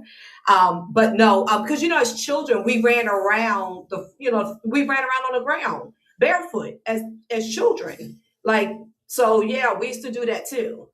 We would jump rope, we would play football, basketball, run track up and down the streets barefoot. So yeah, we did that, but we also did horseradish. Cutting up horseradish is very powerful. Lo said another one, cayenne pepper. I still do that one to this day. Because that'll stop a HA in a heartbeat, like literally was stop like that. I make a tincture. But yeah, those things still work. You can actually still use those today, not just for parasites in the feet, but parasites, period. Oh, I'm definitely old school. I'm Gen X. I'm 56. I'm Gen X. Yeah, I wanted Paradise. to correct myself. It wasn't cod liver oil. It was actually castor oil. Sorry, that's what I thought you didn't meant, because that's castor what oil. the Haitian, that's what she was talking about, the castor Oh oil. no, we did. Oh, we did cod liver. We did cod liver oil. Mineral oil is another one we did. Castor oil is another one. So that's correct as well. So Lola said castor oil. Yeah, that works too. Yeah, castor oil, cod liver, mineral oil works. Horseradish to me is actually the most powerful one, but it's the strongest. Yeah, all types of bitters. Those are very good. Can we talk about that real quick? Bitters. The bitters. Yeah, bitters are What's up with that? It's my favorite. That is my favorites, and I make bitter tinctures as well. I'll give y'all a little easy one so y'all can start making them. Get yourself some vodka. You want Evergreen. Everclear, I think it is. Anything that's around Everclear. Do not drink this stuff, y'all, because you cannot drink this stuff. It will mess you up if you drink it by itself. But you have to know what herbs to use for what alcohol, what percent, what ABV as well. But Everclear is one of the ones, is the most beneficial ones for any of your bitters. Specifically, I would recommend Everclear. You just have to know if some of your herbs have to be grounded up first, if some of them need to be turned into a liquid first, or if some of them can just be dried out first, or some of them need to be fresh first. That's when you need to do your research. But any type of bitters, but my favorite is dandelion leaves. If you don't do anything else, Los, you trying to kick a person's behind. But if you can't get a hold of nothing else, that moonshine is crazy. He trying to kick people's behinds. That dandelion leaves. I'm not even talking about the flower. I'm talking about the actual leaves, because that's actually a lettuce. And a lot of people, they'll go pick the flowers and the roots and then disregard the lettuce itself. I'm talking about that lettuce. That's the one you want to grind up into almost like a paste and use that Everclear and turn it into a tincture. That's the one that really would knock a lot of stuff out. I like to mix mine with papaya seeds. And speaking about parasites, our people used to use turpentine. You know, you can take some drops of turpentine and put it on a sugar cube, and that knocks out parasites like pinworms. I still do that to this day. That's what I said. I still do to this day. I was just telling them on the last live. The brother knew the sister name, but it's a sister that literally they put on a terrorist watch list because of the fact that she was healing people with turpentine. Yep. Yeah, I heard about her. Copper. I know about her too. Yes. It's so crazy that you had mentioned the radish, the horseradish, because I've never, like, my grandma was just telling me they grew that growing up, and I never had that in any of our traditional foods. I've only had it in Asian dishes. So my grandma was telling me that they grew that, and I was just like, what? That's crazy. They had walnuts. They had access to watermelons, the black walnut hull, well, walnuts in general, but that horseradish, yeah, anything spicy too, other than bitters, any spices are good too. I love the bitters though, like cascarada sagrada, even though it's like a laxative, it's also like super, super bitter. So when I think I was saying this on Rashaud's live, I can't remember. I think it was when he had one live, how herbal laxative and parasitic cleanses pair together to kind of let it, other than the binders, it kind of lets it flow out the body. So when you are doing, you know, a parasitic cleanse, you need them herbal laxatives too, that cascarada sagrada, that senna leaf, the papaya leaf too as well. But yeah, that horseradish, I only ate that in Asian dishes. I love me some wasabi. I will tear up some wasabi with my sushi. You gonna have some sushi with your wasabi? They be burning through my nose. Wasabi is a fruit in itself. It's its own separate nut than a horseradish. They're actually not the same thing. So when we get those foods from the Asian company, they're mixing the wasabi and the horseradish together. Okay. Horseradish is white. Wasabi is green. So those are two different. Yeah, they're two different. Yeah. But horseradish in itself is very powerful. It's up there with cayenne pepper. It is very powerful. But if you want to use a binder, do them guava leaves as well. Don't forget about guava leaves. I love guava. That one as well. I like so I don't like the fruit. I don't like the fruit, but I do I juice it because it's beneficial, but I don't like the fruit. Yeah, my she put horseradish on the plantains, the ones that aren't sweet. And it tastes so good. The ones that you flatten and have like the tostones. And man, if y'all haven't had that, I don't know if everybody eats them that way, because I usually like my plantains, the sweet ones, but the tostones ones with some horseradish, oh, it's so good. You are missing out if you haven't had that. And I'm glad that you told me they were two separate things, because I really wasn't even, I thought about the name. Horses are from here. So why would that be, from the Asians or the Chinese people? So I'm like, okay. And then the fact that my grandma told me that they grew here, I didn't, too much know that. I thought that and wasabi, because you said they combine it. I was wondering how it turned green. Shit, they be out in Philly fucking up that horseradish. Yeah. Oh well, I have had it like that. I have had that on like a hot dog before, but not traditionally in majority of our foods, though, is what I'm saying.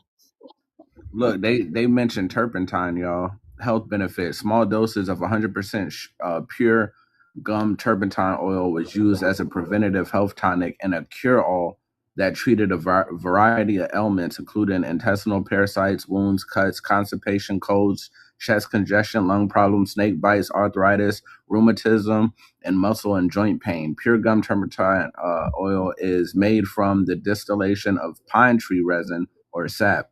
Well, that differentiates it from the industrial version of turpentine, mineral turpentine, which comes from petroleum. 100% pure gum turpentine medicine was used in small doses and with caution. Who was saying to be careful? One of y'all was saying that. I think it was Copper. Me. As I mean, I have given it to some of my clients in the past, but I'm very careful. I have to do a consultation first. I need to know what over-the-counter medications you take in, what prescribed medications you take in, how long you've been taking. Like, I go into depth when it comes to giving that, because you have to be very careful. But yeah, the best way to take it is to put it on either a sugar cube, or if you don't have a sugar cube, a tablespoon of sugar. But then you got to make sure you really using sugar. Like, sugar is not even real like that no more. So it's so much to it. So turpentine is one that I stay away from. Now I take it, which is why I can go years and years and years without ever needing an inhaler because of turpentine. That is how my grandmother treated my asthma when I was a child. So is a sugar cube just for like flavor purposes? No, it's for the parasites to bind to the sugar. To come for the sugar. Yeah. So Yeah, the sugar draws yeah, it is too. It is also, but it draws the parasite to the turpentine, because it won't come directly to the turpentine. So the parasite is going to come to the sugar. It's going to smell the sugar and come to the sugar, and then turpentine is going to unalive it. Wow. So since we talking about herbs real quick, I just want to speak to my stone. I want to speak to my stoners, because we be leaving out one important holy herb, right? And not just because I like to toke it, but for those who are interested, right? You can make a tea out of it, right? And you don't have to get lit, but you can make a tea out of it, and it's good for arthritis, pain, inflammation, and it's definitely amazing for the brain. Or, if you don't want to do it like that, you can go get HEMP seed. I don't know if I can say that word on here, so I'm just going to spell it out, right? We all intelligent, put it together.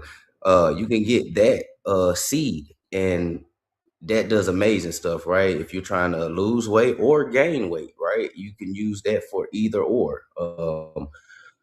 You can do a pre-workout from it, so you can stay away from all that toxic pre-workout that don't do nothing but harm you later on when you get older.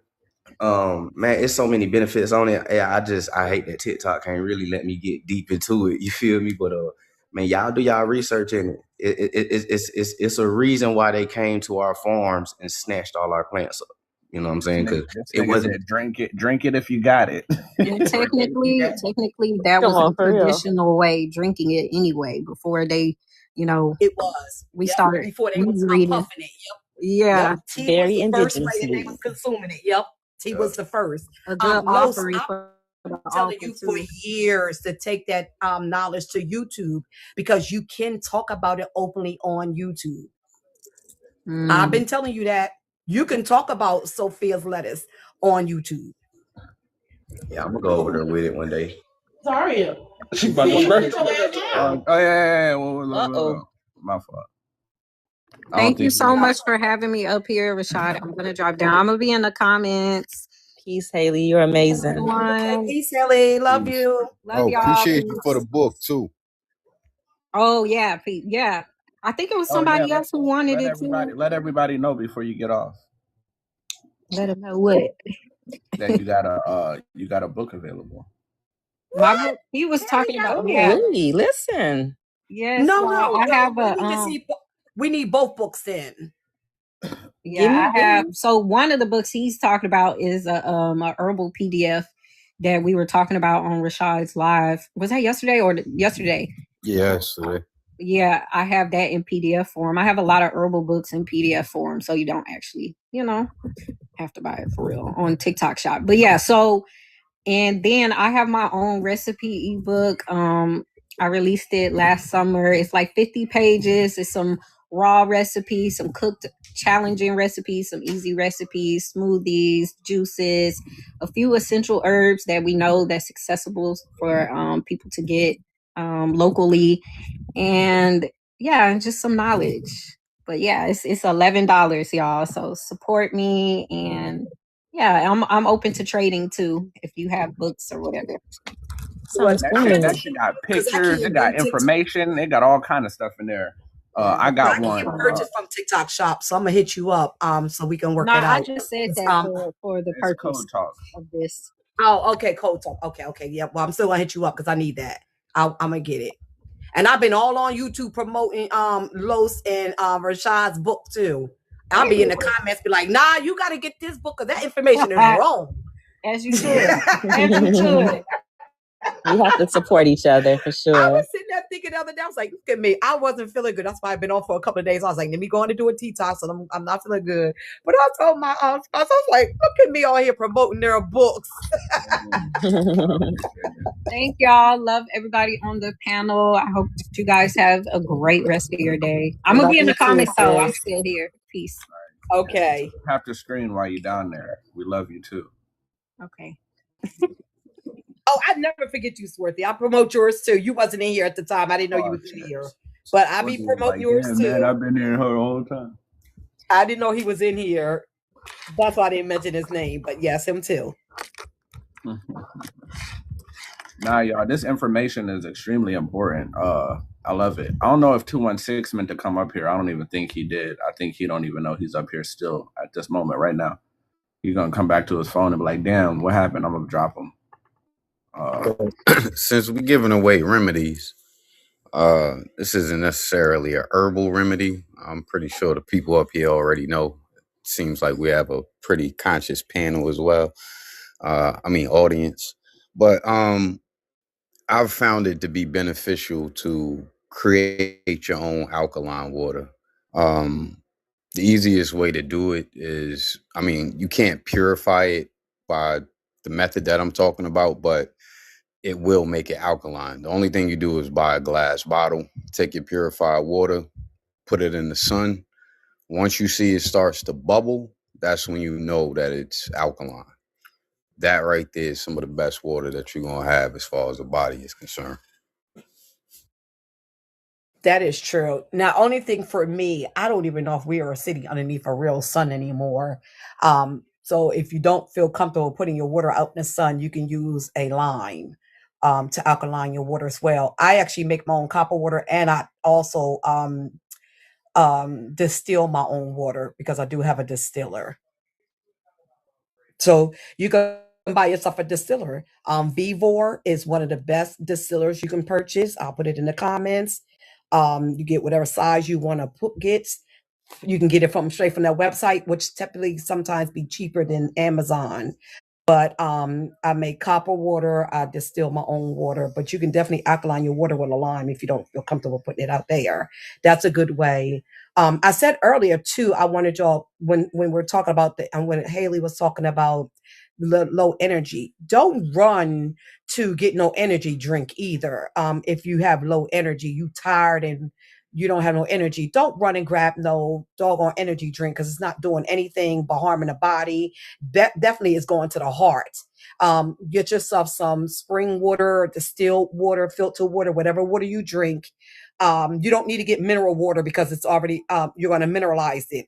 Get yourself some sea salt or some Celtic salt or kosher salt, and get yourself a little bit of pure fruit juice, not no store-bought fruit juice, but a little bit of lime. If you want to use lemon, if you use lemon. If you want to use orange, use orange. You just want a very little bit for the flavor and drink that. That is the best energy drink you'll ever have. It will remineralize your body. It will hydrate the body because we have to remember H2O does not hydrate the body. Let's be clear. They told you in school it does, but it does not. H3O2 is what hydrates the body. So that, which is fruit juice, which is the water from your fruit. That's what hydrates the body. So that's why I like cucumber water, celery water, watermelon. Man, I made some watermelon water this morning, y'all. Oh man, I was doing a happy dance. Watermelon. I love watermelon water. Woo, I so hadn't had it in good. a while because I won't eat if it's not seeded. Man, he brought me back this watermelon that was so good. I made that and put a little bit of fresh mint up in that watermelon. Man, I was in here doing a happy dance. But any water that has high content of fruit, that hydrates you. I like to use coconut water. instead of spring water or distilled water. Take and put that salt and that little bit of fruit juice in there. My daughter, I just got her to start drinking okra water. I can't stand okra. I will never be able to consume it. My daughter been on an okra kick now for a month. Talking about it's the best thing I could have told her. She makes her okra water. She puts her fruit, freshly squeezed fruit juices up in there with a little bit of sea salt in there, and she said it's the best energy she's ever had. These are the things that actually hydrate the body while you're detoxing the body. Because if you detox that body, you got to hydrate that bad buddy back. Peace, niece. Peace, peace, peace. Love and you. If I can chime in, you guys know me. Go ahead, I like to add the little sensual tip in there. That okra water is really nice, ladies, to add some lubrication. Listen. If you are a faucet, you become a waterfall. And brothers, in the morning, if you are a little deficient, you're going to be standing at attention with that okra water. So it's some ways that you can not have to worry about those honey packs if you're going to drink that okra water. So there's a lot of benefits to that okra water. And I think that is, again, I'm all for this holistic healing. It's what our ancestors did. We were farmers. We owned the plantations. And so just going back to what's natural to us, it's just what we do. And I'm here for it. And I'm glad that we are here and we're doing it.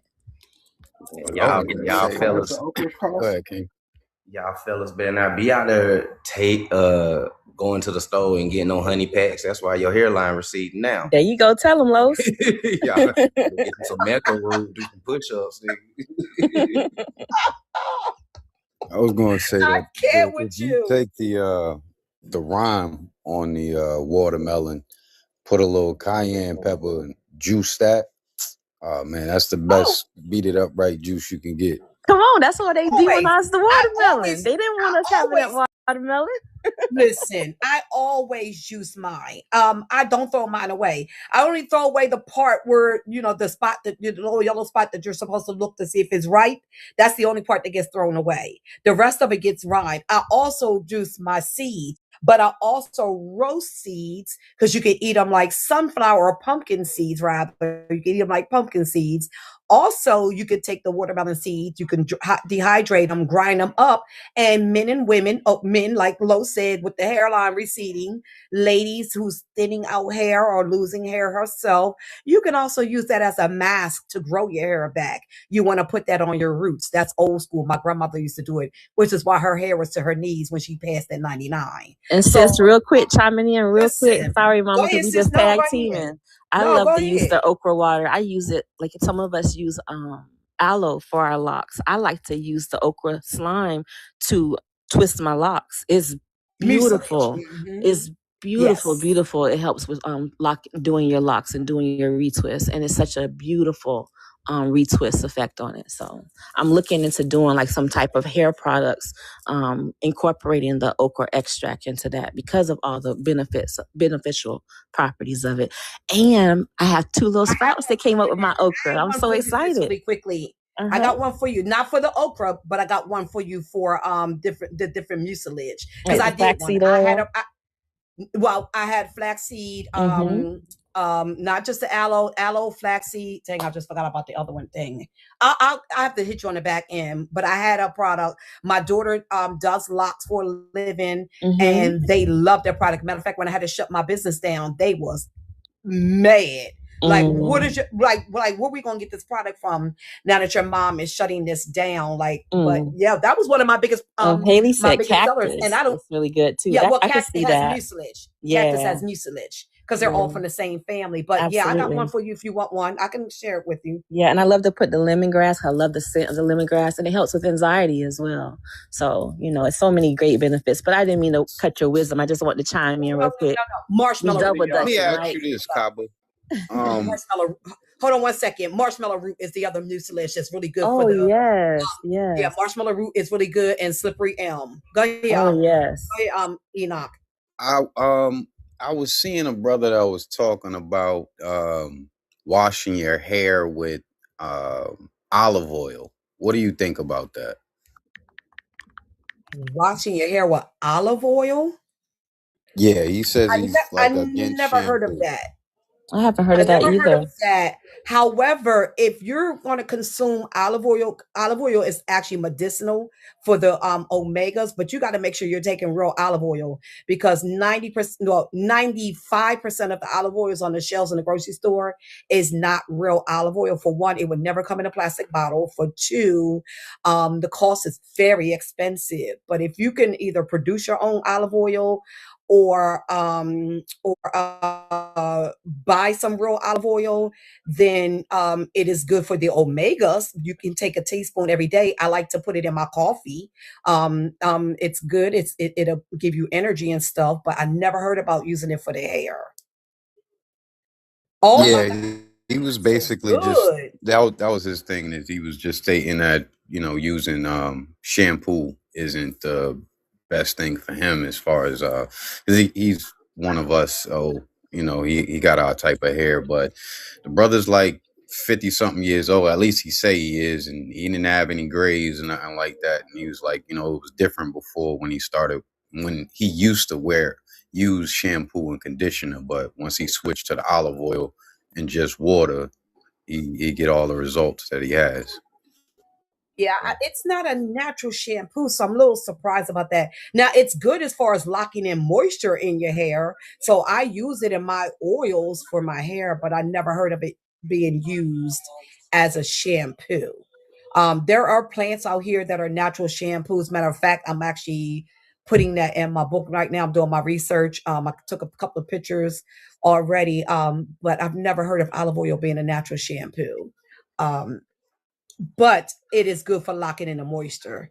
But one of the reasons why he may not have grays, he may have the proper amount of copper in his body, and molasses will reverse your grays as well as long as your body is clean. So that's why a lot of the old folks use molasses to put in their hair shampoos and conditioners when they were coming up. That's why our ancestors would be like 90 years old before they got gray, because of molasses. I know I said I wouldn't come back up, but I'm about to drop after I talk about the olive oil. It is good to wash your hair with. You remember how we all used to do them hot oil treatments? Yeah. Oh Yeah, So with it's the very, yes. one. very Yeah. similar to that. Olive oil is really, to me personally, the only oil that holds moisture in. The real olive oil, I make sure mine is glass and imported from either California or Italy. Only one source of olive oil. Like it doesn't need to be a mixture of different places because it's not real. If it says that on the back, but yes, you can wash your hair with olive oil if you have super dry hair, for sure, and it's really good for your skin. Like I know y'all know this, but that is the only oil that actually keeps the moisture in the skin, and that's all I wanted to say. He threw Because me off when he said yeah, because like I said, wash. we I'm all used for it. a hot oil treatment, but he said Yeah, wash. hot oil treatment. Yeah, he Yeah, said wash is what threw me off. Because I Yeah. have it in my hot oil treatment too, because I don't use coconut oil because coconut oil is drying. And so yeah. I omit coconut oil in my hair products. It's good for skin products, but not for hair products. I use olive oil, I use hemp and a few other oils. But when he said wash, that threw me off. Yeah, But it's yeah, I kind use of it the for my same hot oil thing though. treatments. It's the same thing because when you do hot oil treatments, you wash it out your hair. So technically, Well, it's that's still true. You rinse it it's out, the yeah. same thing. You just using it in a different way. You can still heat it up and use it and shampoo it with your hair. But I just think that was probably another way of him saying that. But it's technically Okay, Enoch, we see you. My apologies. Yeah. Let me send you He didn't something, take brother. Let credit me on send Damn, you y'all something. was hating on my brother Enoch, and the No, nigga let me had to send you No, something. we weren't hating on him. Enoch Nah, trying to I, drop gems, and y'all questioning Okay. his mind. No, I never just, that. I We just all about up to, here. We rocking. We rocking. I I just, just never I heard just, of it for washing. Sorry, yeah, Los. I'm yeah, I'm good. I was just about to say, I was about to add in for the locks too. My favorite thing is the tea tree oil. The tea tree oil does great things, especially when you detoxing the lock, especially for y'all smokers out there. Y'all locks be smelling like smoke. You need to go detox it. Go get you some tea tree oil shampoo. Pull all that. Man, you'll be surprised what come up out of your locks when you throw it in there, man. And it's also good for if you have like if you do what I do, like I scratch my head to the point where, you know, I get little sores or whatever because I scratch so much. The tea tree oil is good for healing, and it's good for the anti-inflammatory, because that's one reason why your head is itching. It's probably inflamed or something. So that's also good, and it helps it grow, man. My hair down my back in 4 years. It's the longest my hair been. You know, You so, Indian, you. man, It's an antifungal properties too, so definitely it's gonna help with that. Yeah, I use tea tree oil in almost everything I make, just about, to be completely honest, especially my cleaning supplies, because I make my own cleaning supplies, because I can't do those harsh chemicals. So yeah, Los is correct about that, because even one of my products, my lock products, had the tea tree oil in it. But my men's line, it had the petroleum scent too, and they love that because that's a masculine scent, but because it helped mask the tea tree because it's strong. So you're right about that. I was so scared to use the tea tree because I researched it at first, and then when I bought it and I smelt it, because when you pop the top, it's strong. I was like, I don't know, this thing might make me go bald, bro. This shit is strong as hell. But you know, you got to pour a little water, you know, kind of dilute it a little bit. But you know, it's good, man. I like it. And Lion's Mane is a good product. If y'all ever on Amazon or you researching something for your locks, I use Lion's Mane because, you know, they use tea tree oil, rose water, and all of that type of stuff as well, and rice water. You know, that old grandmama secret. Oh yeah, that's good stuff. Black rice is better. If you can get black rice, it's better than white rice, for the record. We doing real magic out here, y'all. We got the sage. It's coming back. Don't worry. I see it. Oh wow, it's beautiful. Perennial. Yes. You know what I mean? I'm trying to get a lot of perennials now that I'm really thinking about it. I want shit that's coming back every year. I think it's better for like the soil and everything. It creates like an environment where it's healthy all the time. Let me know when that sage ready. I need you to bundle me up one time. I know that's right. Oh yeah. I'd rather shot with you than, you know, go to, you know, the pill people, and I don't trust they sage. You feel me? So, absolutely. I'm the same way, Los. Ain't no telling what they doing. We got the rosemary. It's gonna flourish and come back. You know, wintertime did its thing. But women, take some of that rosemary, put it in some, make a tincture and put that in some olive oil. That also will grow your hair. And put a little bit of peppermint oil in there. Man, it'll grow your hair. I keep some water in my refrigerator and take like a little shot of it every morning. It's good for memory. I drink it as a tea with parsley. Parsley and rosemary is real good for memory. It's also good for energy, and it's also good for detoxing mucus. What about thyme?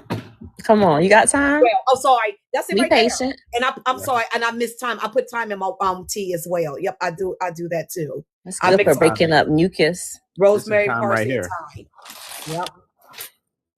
Yep. I put them in my teas and drink it. I don't know what made me forget thyme. I love thyme. That's amazing. Rosemary is my favorite. I'll chew on rosemary. Today I got time, cuz. Come on. Boy, if I was 16, Rashaud, I'd jump your backyard. If I was 16 and enlightened, you'll be missing a bush or two. That's what's up. He ain't gonna miss this sage. He growing it anyway. I had the most amazing thing happen today. I finally transplanted my my seedlings into larger containers today. I was nervous about doing it, y'all. I was happy that Rashaud showed us how to do it, because I ain't want to mess it up. But I did it, and my leaves fell off of my moringa. But I was like, wait a minute, this is mine. I can try it. And I tasted it. It was so delicious. And I felt so like fulfilled that I grew my own plant, and I was able to eat my own plant that I grew. And just the feeling of accomplishment, I just had to share that with y'all. It was such a beautiful moment for me. I was just like, yay. You should be proud of yourself. I was. That parsley do look good though. That parsley look like you can that's so pretty. That would be the bush I would steal. Because that parsley look good. It's bright. Do you take anything to any farmers markets, Rashaud? Nah, I ain't gonna lie. I thought that was kale. Nah, this parsley right That's here. parsley. That's It's enough just parsley. I had this bed right here that is gonna be like all herbs, and I was cleaning it. It had a hell of shit going on over here, right? And then when I was cleaning it, this goddamn parsley was just under there hiding, and I was like, well, we're just gonna leave you there. That's gonna be my little parsley lane. I'm gonna put all kind of different shit in here. That's my plan. Put all kind of different herbs up in here and let this be like a little herb garden. But I wanna plant like perennial stuff. So I don't know, buddy. I want to plant perennial stuff so it could come back every time, and then I don't have to do nothing about it but trim it, prune it, cultivate, and collect. You know what I mean? Where the other herbs downstairs in my Yeah, I was gonna say you gotta switch it up if you're gonna plant stuff that it's not gonna be there all the time. Oh yeah, that so one thing that I have learned is when I'm planting stuff that don't be there all the time, or it's only for like the growing season, I move shit around because like specific pests like specific things, and they be hibernating in the goddamn soil or something. So instead of me planting the same thing in the same place every single time, I'll move shit around. You know what I'm saying? And it's been working so far. Like squash and cucumbers, they get like squash bugs, and the squash bugs be hibernating. So I planted them over there last year. This year, maybe I'll plant them like over here. Ain't no telling, but that's how I do it to move shit around. You know what I mean? No, I was saying it for the mineral purposes because Oh yeah, certain yeah. plants use, but also you could buy some ladybugs. Man, I tried that shit. They all flew away. They're like, nigga, we free. I said, well, I guess I respect it. You know what I mean? I basically bought them out of slavery. And then when they got here, they're like, nigga, your plants are cool, bro, but we like freedom a little bit more than we like You eating. bought But them out of slavery. Give us free. yeah, that's pretty much what happened. As soon as they arrived, they looked at me. I looked at them. They were probably thinking like, nigga, as soon as you open the gate, we gone. You feel me? I opened that motherfucker, man. I poured them out into like my it was like I poured them on my blackberries and on my cucumber plants and everything, and my squash. They stayed for like 2 days, a couple of them, but for the amount that I had, nah, they were free. Look, my son playing with cars and shit. Now he's doing something. Buy some. You might gotta buy some little spiders. Spiders eat this. The little Hey, small look, ones. I'm gonna tell you right now, the spiders, man, they be everywhere. They don't. They I don't even gotta buy them motherfuckers. They be. I just came out here yesterday and I was looking. There was like 50,000 spider webs. They be all over this motherfucker. They be all over here for real. Like shit. I don't know if it's my garden or theirs, but they be over here. But I would buy some if they weren't fucking with it for free. You know what I'm saying? But they be hungry. I got strawberries. I'm gonna plant a bunch more. They died back a little bit like during the winter, but in the summertime or the early the mid spring. So good. Oh yeah, they healthy. They look good. They're very healthy. They gonna be popping. I only started with 3. You see, they're spreading. I started with 3. These right here because I didn't. They grow a vine. Yeah, they're gonna. Exactly. They're invasive if you allow them. They can become invasive too. That's what I wanted them to do, but this one, and that one are the 3 that I started with, and they turned into that one over there. This one. Yeah, I see. These 2 branching clusters, off like they're supposed to. Yeah, and this they right know what here. they're supposed to do. Yeah, they look good. I'm gonna fill in the blanks, where they ain't really. I'm gonna fill in the blanks in that. But hey, look, y'all. This shit is. Because that looks good. Black. Some nice black soil. You don't buy the worms and put the worms in there and compost. The only reason I don't do that. We talked about that years ago. We had this conversation years ago. The reason why I don't do it is because I don't even think. Let's see. Look, we gonna make it. Let's see how far we could go down. Look, that's. Peace opium. Oh. But the thing is, I started off with cardboard, so all the cardboard is gone, and it's just making its It way down. composted. That's why. Yeah. Exactly. Right. Yeah. So the worms are already under here. They're everywhere. So they should be there. Yeah. You know what I mean? Yep. I created a raised bed, but with like all natural, natural to a certain extent, right? And that shit's working. There ain't no cardboard to be found. Every once in a while, I might find a piece of tape that I forgot, but that's it. You know what I mean? Yeah. I got these blackberries, and I'm trying a couple different methods, right? I just did it today, but I was cutting these canes. I don't even think I planted it right when I first did, but these motherfuckers going crazy. I'm going to get something to try to keep them up. But, I cut down all the ones that ain't going to produce nothing. Then I had this long one. This is what I learned on TikTok. So this long ass one right here, I buried it under here. I put a rock on it because it's trying to come out. And it's gonna grow roots. And then after it grows roots, I just disconnect this from this one. You know what I mean? And I'm gonna have a whole nother plant. And then I'm gonna plant it over there somewhere, like beside it, so I can keep it going. Then I got these peppers. I left them on here, right? Let me grab a smaller one. Hold on. I left them on here because my research told me that if you leave them on there, you can still collect the seeds. And I was like, well, let me just see how that works, right? Instead of me doing too much work, I could leave them on there and collect seeds. And regrow it. You can. Mm-hmm. Or you can make one of those pepper jars. Or that. Oh, not with these. These peppers are done. Yeah, they may be too. Well, I don't know. What you do is you stick them in a glass of water. If they float, then they're done. If they drop, they're good. Shit, these been out here all winter. I don't. But check them. You never know. I would still do the water test. You put them in some vinegar, man. That's some good. That's some. Make them bounce back. No, you can have it for seasoning and stuff. Oh yeah, true. No, yeah, I mean bounce back, like instead of being these dry, crusty, have dead peppers on the floor. But all you gotta do is do the water test and see if they're good, because they may look like that to you, but they may not be. They just might. We gonna.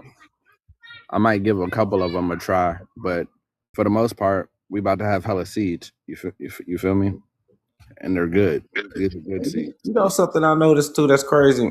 All these years we've been on TikTok, we ain't never seen a native just plant a bush in the backyard. They don't. All they talk about is 3 sisters. And they can't even plant one sister. That's right. That's right. Nah, that's real shit. And we the only ones been doing this, and showing and teaching people. Exactly. Yeah. Maybe her sister-in-law or cousin down the street or something, but I'm just saying, they don't, man. They play too much. I'm serious. But listen though, they say that they're hunter-gatherers and that they have to go looking for their food. So all you got to do is listen and let them talk, and they telling themselves. Well, they said that they don't eat fruit and vegetables. They did that say too. That they eat meat. They said the hunter-gatherers, they eat meat. They don't go and eat fruit and vegetables. One day I believe we was on Swarthy's or C3's live. So we were like, you don't eat fruit and vegetables. They's like, no, we don't grow that. We go hunt after, game. We was like, damn, no wonder y'all systems is jacked up. They said they only eat game just about. Just saying. People telling themselves. Yeah, they ain't been doing that shit. They ain't been growing nothing. Oh, my fault. Yeah. What's your culture? What's your language? Hey, y'all remember when me and my sister put this together? It was only a few of us in here, but this is like the greenhouse we created with the water jugs. So we created these greenhouses. We pretty much cut it, all the way around, but not all the way, just enough to like make a slit, to make it fold. Yeah, like a hinge. Yeah, exactly. I started off doing that with milk jugs. Hell yeah, that's what she told me to get. She was like, get some milk jugs or some water jugs, and then I came up with this, and she was like, all right, nigga, you know what I mean? Now you don't got. Because the milk jugs, the reason why we did the milk jugs, because it has a little bit of a shading, so it's not always too exposed to the sun. So you know how milk jugs is like that opaque white. That's why we were using milk jugs in the beginning when we were doing this. That's all right, buddy. But okay. Well, I didn't use no milk jugs, but the shit's still working. They want you to do a Discord, a gardening Discord. Who said that? Comments, Ether. She said that. Or it was her. I got another thing that's going on, but ain't nobody active in there. Niggas just be in there like bullshit. But all set? Oh, sorry about that. My bad. I'm going on mute. That you have active. What is it? Tella, the Tella one. Oh, okay. I didn't know that. Okay. I had got a few people in there. They stopped talking. I stopped dealing with it. I was like, fuck it. But look, y'all. What happens? That's how it goes. We got Kel and Swiss Chart. This one's doing its thing. Put that down, man. Oh, good idea. Never mind. We got it. We got some action in that one. Dang, you got some real action going on in there. Yeah. And you don't have to do nothing. I haven't watered them. I haven't done anything about it. All I've done is sit them out here and let them just do their own little thing. I have a challenge for you because you be doing your thing with this. I want to see you step your level up and try to get some lion's mane shrooms out of them. Damn, Slim, I ain't gonna hold you. I looked into like mushrooms, and it was like a whole kit and everything, and I was like, man, I need to do that because I want to add that to my little repertoire, or whatever you would call it. And it's I did it. It's dope because they grow by themselves. All you got to do is just get started, and it's all good. And it keeps. I did it in Chicago. They do. I did it too. But the problem is when we moved from Chicago to Utah, I was having the hardest time in Utah because the climate is different. But yep, I did. I had several. I actually have 5. But that is true. I have not tried it since. That is a good project because that's something you also could do with the children. Hell yeah. They would love that. Dang, where your pants go? Yeah, they definitely would love. Wait a minute. Like, what the fuck? The kids, man. They will be children, I tell you. Just threw me completely off. I don't know what. Yeah, happened. I had 5 of them. I loved it. It was fun. They grow really fast, and you don't have to really do much to it. That is a good project for everybody to get. Like Los gave a challenge to Rashaud, but that's something everybody can do, and especially if you get that lion's mane, because that's one of the that's one of the powerhouses right there. Yeah, I'm gonna do that for sure.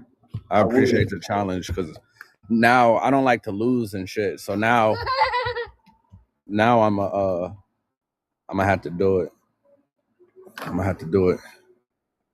Because I can't grow lines, man. I'm beside an apartment. They'll probably think I'm growing something else. Oh yeah, they're like, that nigga's electricity bill done went up 1,000. Let's fly some airplanes over his house and see what the fuck he got going on. Oh, y'all missed that live. I did a live about that when I was in South Carolina. Matter of fact, that's when I forgot his name was around. We kind of kicked him out the community too. I forgot his name. Wanted to sell the used cars. He was actually up there that day. They sent the letter out asking people did they have gardens, and if they did, they wanted them to register them. But remember, it wasn't mandatory. And I ignored and I kid y'all not, was live one day, and I was like, y'all, this little plane is flying over top of me, back and forth, back and forth, back and forth. So I went and took this little tarp and covered it up because I was like, yo, they think they slick. Like you could literally see the plane kept flying back and forth. And there was a guy that was kind of hanging out of the plane. I was like, are they taking pictures of our backyards? Like trying to see who got gardens and stuff.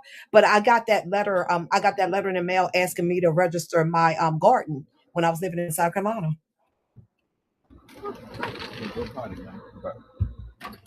Hey, somebody, Ethereal said, "Who is Maurice Blackwolf?" I'm not sure who that is. I don't know. Yeah, I don't know. Maurice Blackwolf. His name sound familiar, but I heard it. I was gonna say I was watching YouTube. It was a kid. I want to say probably about my daughter age, man, 23, 24. But he's making about I want to say he said about $1 million a year off of growing mushrooms and distributing them to different restaurants and different smaller grocery stores around his area. That and the microgreens. That's the guy that wears the filter. Well, it looks like a filter to me. I'll say that because I don't want to, disrespect anybody. Unless you're coming for me. Just we do know who he is. Well, we should. He's the guy that's been going around world. He got the tattoos. It like to me, it looks like a filter of tattoos on the face. I don't know if they're real or if it's a filter, but it's him. That's the guy. It's the one that like you wouldn't know what race he really is. Right. You can't. Oh no! What he really is. Nah, that's his real tattoos. Because I seen him. He be in California, but somebody seen him on the street. Go ahead, man. Okay, that's why I said I don't want to disrespect nobody. It looks like a filter to me, but that's why tattoos. But I didn't know. That's real. He did a street interview. Okay, him though. Him. I remember that shit. I don't know what kind. It was like a spider or something. I don't know what kind of car that nigga had, but it had like. Yeah, I know what you're talking about. You know what I mean? That shit had all kind of cultural designs on it. I was like, oh, this nigga got money. That brother actually created a board game. That's how he made his money.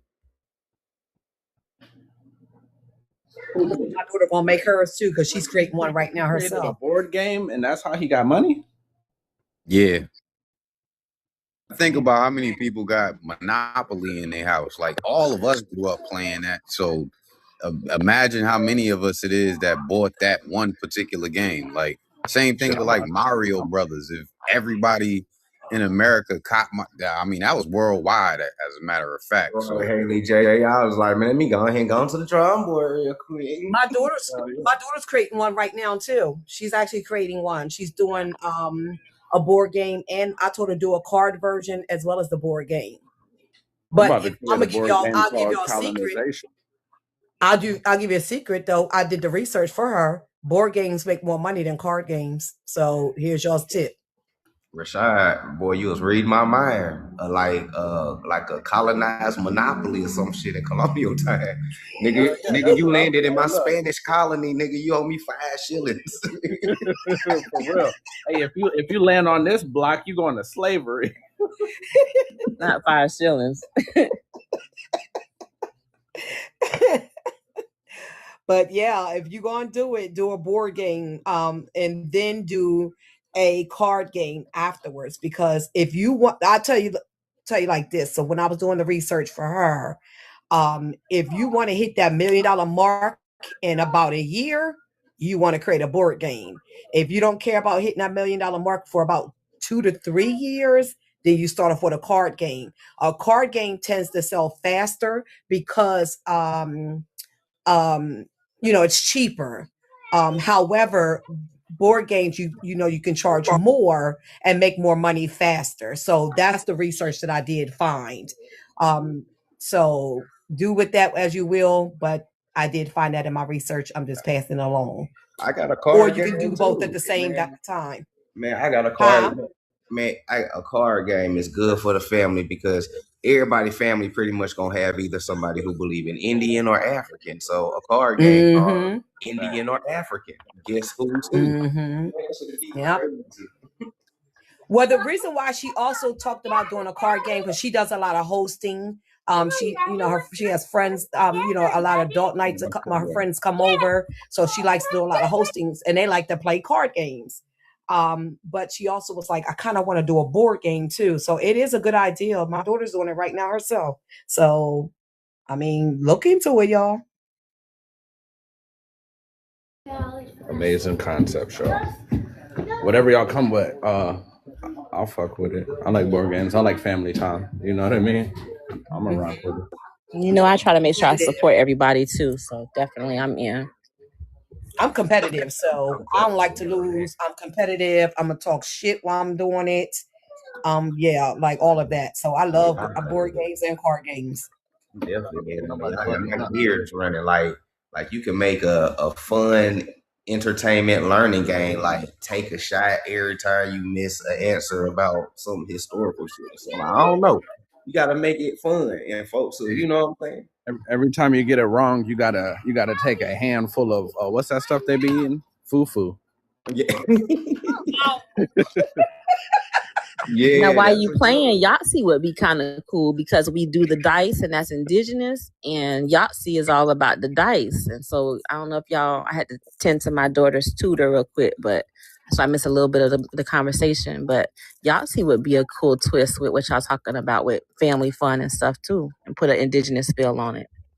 Yeah, I think it should be, because coming from my background, I feel like this should be one along the lines of a home in itself.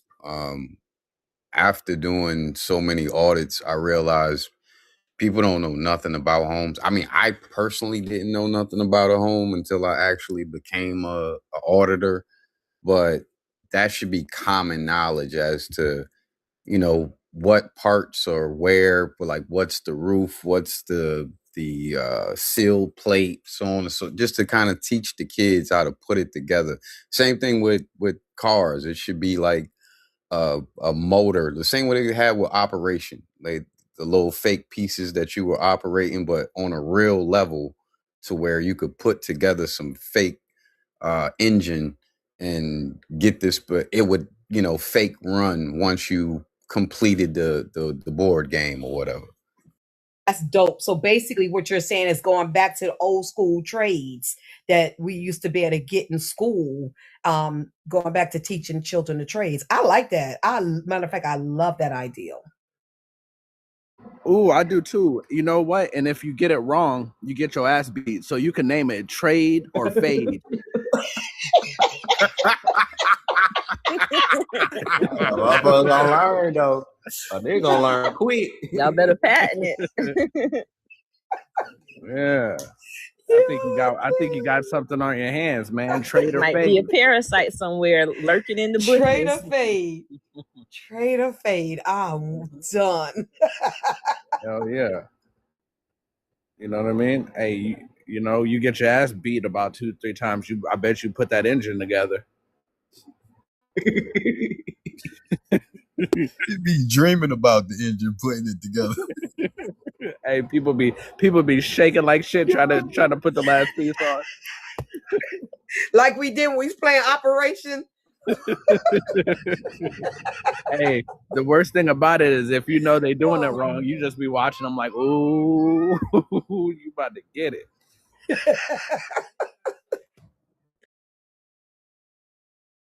Hey, operation want to be good too, like on a holistic tip. Like instead of grabbing bones, you be grabbing like parasites and shit.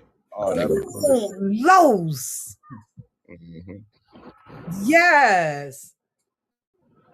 No, that'd be cool. I love that. I love that. You could place the parasites in the specific places that they usually attack, and then like you could like have a booklet where you can learn about them,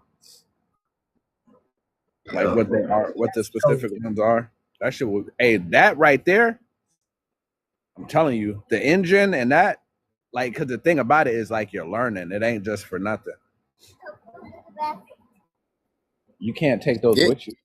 I mean, I personally always thought about that, like the difference between men and women. Like, I noticed going to school, the young ladies used to do better sitting in class.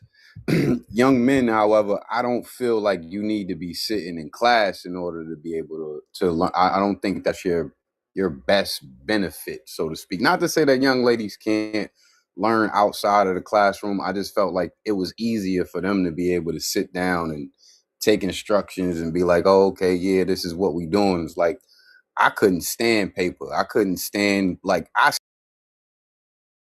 just don't, that's not really my thing. But you get me with a hammer, or you get me with a shovel, or you leave me somewhere long enough, I'll make a room different. Like, that's just the way it works for me.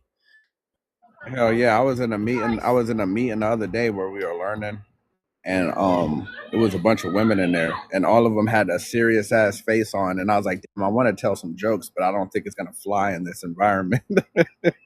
I think they're serious right now. They're learning for sure. They're taking notes and shit. I was like, God dang, I need to get my shit together. I'm a fucking class clown and I'm grown. I don't know what I'm doing out here. It is what it is. So Westside said, how can we flip sorry? Low said call it reparations instead of Just keep the same concept. Sorry. I did not expect that answer. Yeah, we can name it Oops. My bad.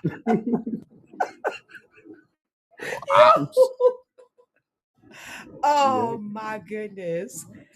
Oh Lord.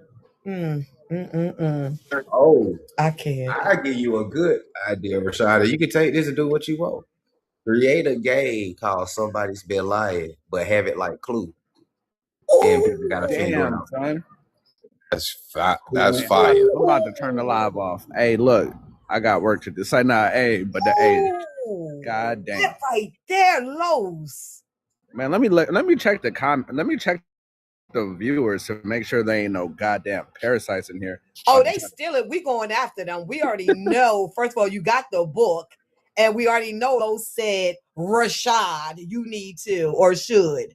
I mean, my God, it's recorded on a. That was fire. I've been waiting for y'all to collab anyway. Y'all need to make that happen ASAP. That is tell Los to stop bullshitting. He said he wanted to write a book with me, but like, nah, we got so much information. Why you bullshitting? Nah, hey, look, I'm lying. I'm lying because he's been the one saying it. I don't think neither one of us are bullshitting. Okay, just kidding. There's so much information that where to start. I get that. I want y'all to go into that Sophia, because I've heard y'all like go off of each other and kind of tag team on that, and y'all kind of be holding back on that, but the people need to have that seriously. Just through the idea, because all of us parents, so you got to find that sweet spot where the kids are straight, the crib is straight. Okay, now I can take this whole week maybe or two, and really get to going. But just throwing the ideal out there. Mm-hmm. Look, that's powerful. My only excuse is I've been in like custody battles for the last 2 years of my life. You know what I mean? So I wasn't prepared, but now I'm good. Now I got life, and that's all. Facts. Now I got them all. We good. You know what I'm saying? All I got to do is all I'm doing is chilling now. It's like it's a cosmic think tank. Facts. The only issue we're gonna have is when we write it, whose name goes first. You feel me? Is it gonna be like Lord?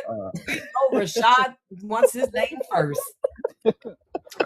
Like, you ain't gotta put my name on. You just put my name on the inside of the box on the instructions or something. Credits to Lowe's. You feel me? No. I'm talking about if we wrote a book.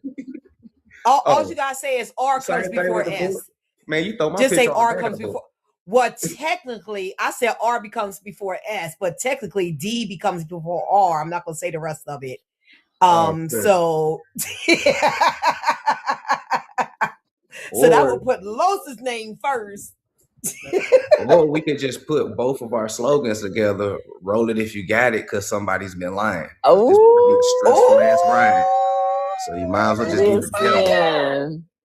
Hey, is everybody tapping? Well, we need to have a mod break. Do y'all hear what's happening right now? I need 33 seconds of power tapping for what's happening right now. If you have not got your heart me, I need y'all to do that. I need y'all. Everybody need to be tapping. Tap it up, please, and thank you. That's powerful. That's powerful.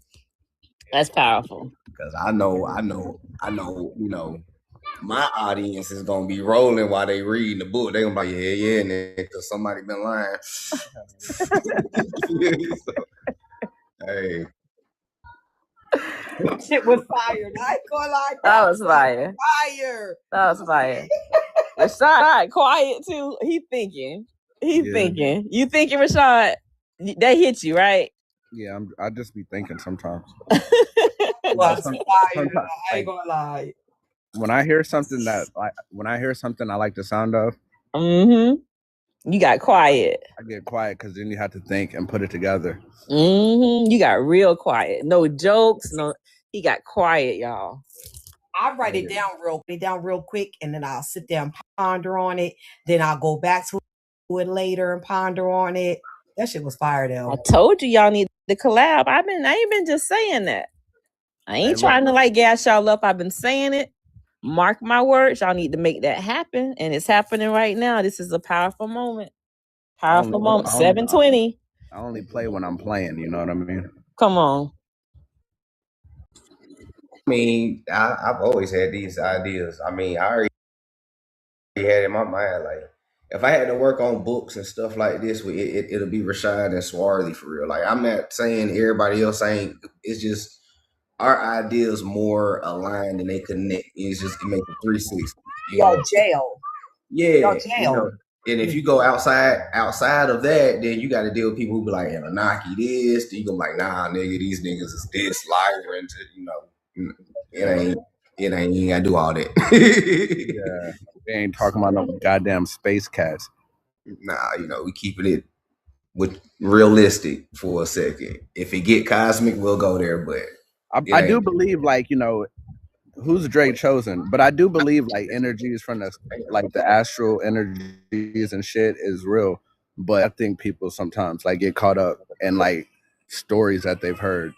You know, these different characters come from a book by a crazy man. Who's Drake chosen? Oh yeah, he cool. He cold. Drake chosen. I fucks with him. I co-sign him. You know, he's up and coming, rising. Is that to do with the accent? Nah, I don't know. I wouldn't say he got an accent. He sound like us, but he's in like South America. He's not South America. He's one of us, but he live in South America. I could send you one of his videos or something. Yeah. But it's funny because him and Joy be going back and forth, and it's hilarious because he keep roasting them, and Joy keep coming back, and it should get worse and worse. So, is he the one that be like ponytail man? Yeah, Mr. Ponytail Man. Yup. Okay. Damn, I've seen him. Let me unblock him. Oh no. God damn. Block game strong. Nah, because he had like some Irish shit, and then people were saying that he's not from Ireland, and I was like, oh, I thought he was bullshitting. But let me. I mean, the guy. I'm a little confused. Talking about the guy that came on here with that thick accent, and then he don't have one. I mean, he kind of do resemble him, so I can see, but nah, he ain't talking about the Irish dude. Oh, okay. Oh, not the Irish dude. Okay. That Irish dude looked just like my dad when he was young. It's crazy. I don't think he's Irish. That's the thing. I got you. He don't have no accent no more because he put up a post yesterday, I think it was, or either today, talking about if you don't like what I got to say, the block button still work. I said, well, damn, that accent is going all the way now. Oh my, it's completely going. Like he ain't talking with that dialect at all no more. And he don't talk about stuff that he came on. I think he just did it for clout, for real. You know, I think he did how too. Disappointing. But I kept saying I didn't trust him. I was that one saying I don't trust this man. He gonna switch up, and he did exactly what I said he was gonna do. He told us about the Black Europeans. He done told us about them. And when he blocked me, I was like, yeah, this nigga fake. Yeah, Rashaud was right. Yep, I never followed him or anything. Like he I was blocked like, I don't trust you. Him. Unbelievable. He blocked me all because I kind of corrected him on one thing that was dealing with us. I was like, bro, if you're European, then you can't really tell me about being a Black American for real. So let me just enlighten you on something. And you know, he got mad and blocked me, and I was like, damn, fam, I was better than that. I done shot you out, duetted your videos and shit. I feel like we always need to be trying to get better. And iron sharpens iron. And if somebody is trying to extend a hand to you and give you some things to make you better, you should be graceful and receive it with grace and not be stuck in your ego. But easier said than done for some people. That little 3-letter word, you said it, ego, because he even said it in the video. He was like, I came on here teaching Black American history and what do you say, European history or something, he said. And I was like, well, first of all, you can't teach our history because you don't know our history. Like, you're usually wrong, and then we correct you, you get upset. So I don't even know if he deleted my comment or not. Wow. But yeah, that's the problem. It was his ego. It was good when everybody was rocking with them. It was bad when people was correcting them. Yeah, but Dre Chosen one is cool though. So you come across him, he cool. Or I'm gonna have to seek him out. Yeah, send me a video. Him yet. I haven't come across him yet. That ain't the first time I heard his name. I haven't seen none of his videos yet. But TikTok be trying to send me weird ass shit to my For You page. Shit that I don't like. I be like, not interested, and it'll keep sending it to me. Yeah, like yesterday I had a LGBT ad pop up, and I was like, "Come on, for real?" It's like, transvestite dating. I was like, "Nigga, uninterested, bro. What is you doing?" Well, my page. Well, guess what? Rashaud, he might get them too, because I don't know if y'all seen when I first came up on a panel, some girl came, or at least the picture was a girl, was like, singles. If you're singles, update your profile between this date and this date on your Tinder. Yeah. And I just went on and blocked them. I didn't know what was. You seen that? Yeah, I blocked it. Yeah, it was one of those. I blocked it. I just got rid of it and I muted the account. And I went to my settings and refreshed my For You page quick. Don't be surprised if you see one now. Hey, look. Because they came in here and commented. So the thing is, I be scrolling, but I scroll more on like my friends. So like I try to scroll on the friends one to like show love to everybody. I don't like the For You page has disappointed me enough. I like when I scroll for entertainment, I'll be on Instagram. Oh man, Instagram be having me laughing to the point. My stomach be hurting. I was like, I don't know how I got on this side of Instagram, but I love it. I just be on there laughing the whole time. I use Instagram when I need a laugh. Yeah, I know they about to restrict the live soon. I'm surprised they hadn't already. Because remember, we was talking about the herbs. The last time they gave you a restriction for us to talk about herbs. I'm gonna tell you right now, this is the craziest. I can't believe we made it this far talking about all the healing. And the AI kept saying stuff. It was like they're talking about and it was breaking down this shit. Even when we were talking in code, it was like they're talking about that thing. What up, Z? Yeah, the live's been a little bit, putting nothing against it, but I ain't been getting no restrictions either, and I normally get 8 of them things a day. I ain't get none, so I'm like, all right, I'm gonna rock out for a minute. I'm loving it. It's about doggone time. Doggone it. Madam Tickery is with the foolishness.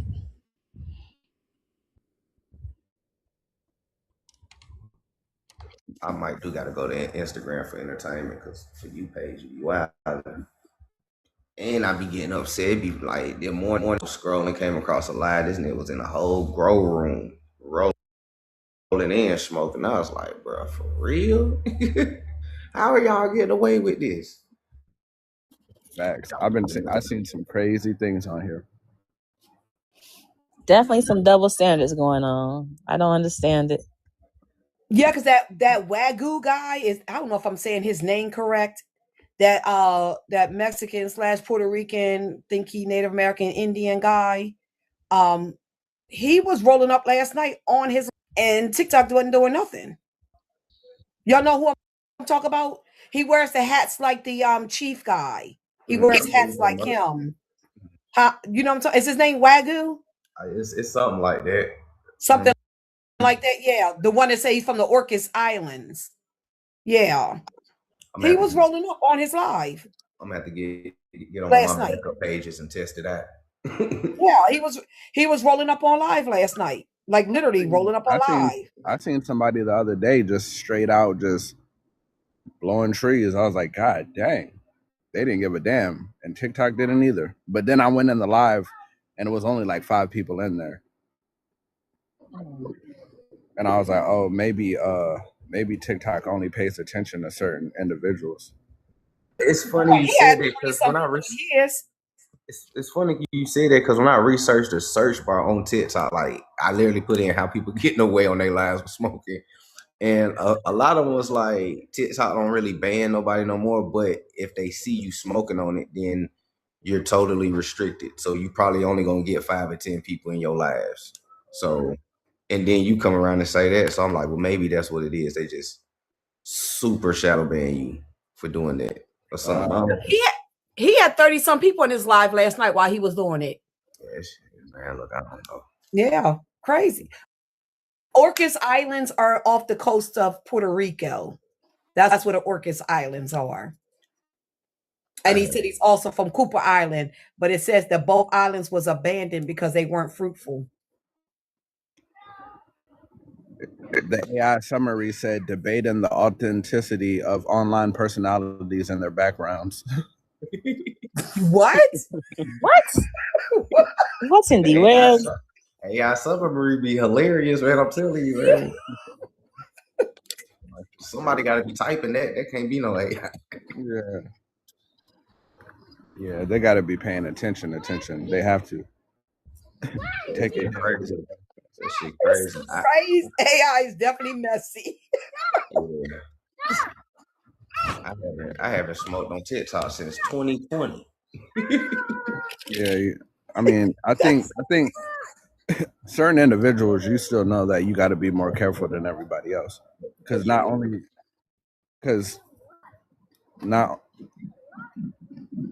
are you like giving information, but if you do that on camera, it brings a different kind of crowd to you, right? So now you're giving the information not only to people that are interested in it, but everybody, all different kind of people are hearing the information now because you done invited a new crowd into the arena. They're not going to let that shit slide. They're going to like, wait a minute, this nigga got all kind of backgrounds in here teaching about what we've lied about. So let's ban him immediately. You know what? And I do believe that's why they doing it, because on YouTube, they can still smoke on camera. And YouTube don't do all that. Like they can roll up, they can. Matter of fact, I remember when Los first tested out, and I was like, Los, remember you can actually smoke on camera, because he leaned over.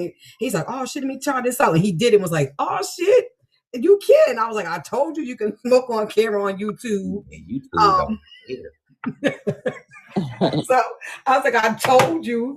But yeah, they still can do it on YouTube with no problem. You just have to make sure your lives are 18 and over. You got to set it for 18 and over to do it, because you don't want any children in there. But yeah, you can still do that, and they don't have those type of restrictions. It's just crazy to me. I feel like as long as your live is set on TikTok for 18 and over as well, you should be able to. And you should not be censoring certain groups of people and not others. That's the whole reason why I don't get on camera no more. Because shit, we always smoking in the lab. I'm tired of leaning to the side. Man, I'm just gonna hop off the camera, man. It's doing too much. As if we don't know what y'all doing when y'all leaning to the side. So it's like, we already know what they doing. Like, why did they gotta come off the camera? Come on. You know what they're doing when they lean to the side. So why you keep making them do that? We definitely know what Joy be doing when he leans to the side. Yeah, you might hear a. Bethany is not doing trees. No, every time he leans, he sniffs. He's leaning to a side table. They got a debit card and some lines. We know what Bethany's doing. You know what he's doing. and a rolled up dollar bill or something. It'd be like that sometimes. Babies is having a blast. Oh yeah, we outside. The weather. They are having a blast out there. They don't got no shoes on. I better give them some turpentine Yeah. You know what I mean? The only age I wouldn't get turpentine to is 2 and under. Like, I don't always follow every regulation that these white people have set, because most of this stuff is set for them, not for us. But turpentine is one I will give anybody 3 and over. Oh yeah, I'm that's another reason I'm glad I got that book. Haley got a book full of different recipes and all that shit. Cause I think that's the only thing that I really be struggling with. Like when I really get like in it, like for real, and I'm not playing. I do run out of shit. You know what I mean? I got like my favorites that work every time, but I need a lot, right? I need a lot, because there are times where it's like, damn, man, everybody's. But then when you think about it, like if you eat meat, you really eat the same kind of shit as well. Like it ain't really much to it. What you're gonna do? Like you driving on the street, like imagine you're on a road trip and you're like, what can we eat? The options ain't like amazing just because there's meat involved. It's still the same thing. We're gonna get hamburgers or tacos. You know what I mean? When you're driving, when you're on a road trip, you don't really have like crazy options. I think the better thing about it is when you eat healthy, you spend a lot more time like packing your own food, and you know what I mean, and preparing your own shit, right? Because like we all know one of our people's most favorite quotes is, "You don't just eat at everybody's house," right? Ain't that what niggas be saying all the time? You can't just eat at Definitely everybody's do. house, right? Definitely do. Mm-hmm. But the thing is, like, when you go out to eat, that is everybody's house. the people in the back are the everybody's that you're talking about. So true. Those are those people. I've worked in multiple different venues where they cook, whether it be a retirement home, a home for the disabled, wings and things, a few different kind of situations, and when I was younger, I worked at Taco Bell for a little bit. But the people in the back, they be those people. You know what I mean? I've been in so many environments where I had to tell niggas like to wash their hands, put gloves on, just be hygienic in a cooking setting. That shit is crazy. And just keep in mind, when I was coming up, my first job was McDonald's. I worked there from 14 to 16. We had to wear hairnets and gloves. And then there came a time where they told people they didn't have to wear hairnets and gloves anymore. Right? I think that's crazy. Lola said, I can't picture you working. Neither can I. Neither can I. I've always been the type like, yo, if I quit, I quit. There's no thinking about it. I'm not about to give you no letters and all that weird ass shit. Me too. You got one chance with me, and I'm out of here. That's how I left every job I've ever had. One mistake they made, and I'm out of here. And what's the worst that can happen? I can't put them on my resume. That's cool. I don't need you anyway. I wasn't here long enough. You know what I mean? If I put you on my resume, they're gonna know I quit jobs. So I didn't plan on using you in the first place. I don't need you to tell them anything about me. Shit, I be putting my sisters on my resume. She be pretending to be the old job. Look, you gotta do what you gotta do. You feel me? The only number I give out is my cousin. And if you need to fill in the gaps, tell that little white lie. I was going to school. Facts. I was learning a trade. I was doing this. If I was I don't know, man. I can't be no goddamn slave for real. I ain't gonna hold you. I ain't gonna hold you. That shit is too much. It's just too much time, like away from everything that matters. Like by the time you really get to focus on the shit you care about, it's like I'm tired. I'm about to take a nap. I'm about to go to sleep. They take so much time away from you. And then it's like time that you could use. Not even in a crazy way. It's like, yo, your children got something coming up, you know, and you at work. You can't take a day off. You got to think about saving days for the holidays and whatever that shit is. That's I definitely agree. I definitely agree. Because I used to work 12-hour shifts, and I would be so exhausted. My daughter would be in aftercare to like 9:30, get home 10 o'clock at night. And we have to turn around and do it all over again. And then the weekend we spent like just trying to recuperate.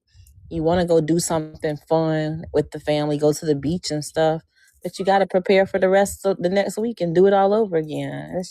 That's not a way to live. Nobody needs to live like that. That's parasitic energy for real. It really is.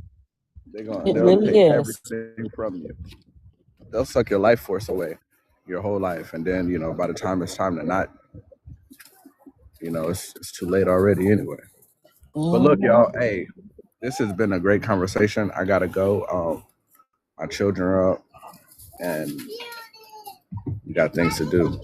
Got food to eat. Got baths to run. All kind of shit. Y'all know how that shit goes. You feel me? I'm late today myself eating. All right, this was an amazing conversation. Peace, everybody. Love you all. Peace, everybody. Enjoy, everybody. Yeah, thanks everybody for coming through.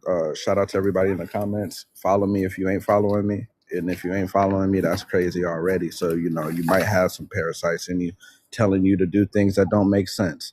Like, don't follow Rashaud. Don't follow Rashaud. Hey, look, if anything in your mind is telling you not to follow me right now, I bet you it's a parasite. You're not thinking straight, right? Don't trust yourself. It's a parasite in you, right? So if you leave the live and you're not following me, I just want you to do a parasite cleanse because that's what made you feel that way.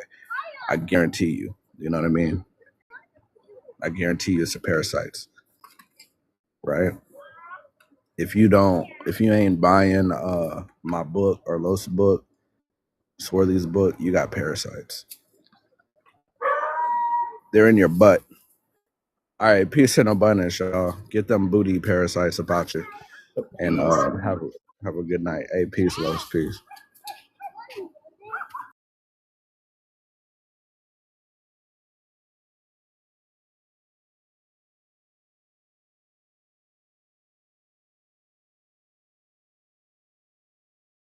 Nada más. Garit, sí, Garit, una de pum. A 30 Insta. Garit, una de pum. Ya, Mayra. No, ya la había anotado, pero no había puesto sus cositas. No se las había puesto todavía. Media usted. Esta sería Sandra. Ella es pum. Listo. Okay.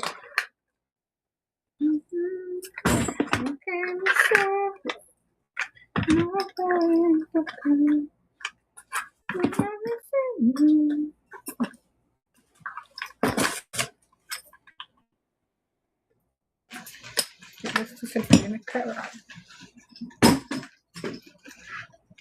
Ok. Listo.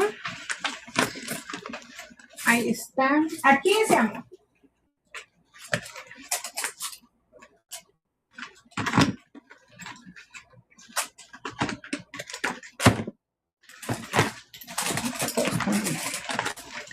¿Tienes uno solo ahí?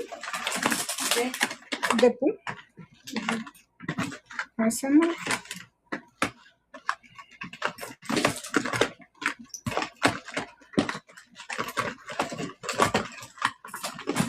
Garit, lista la suya, mi amor.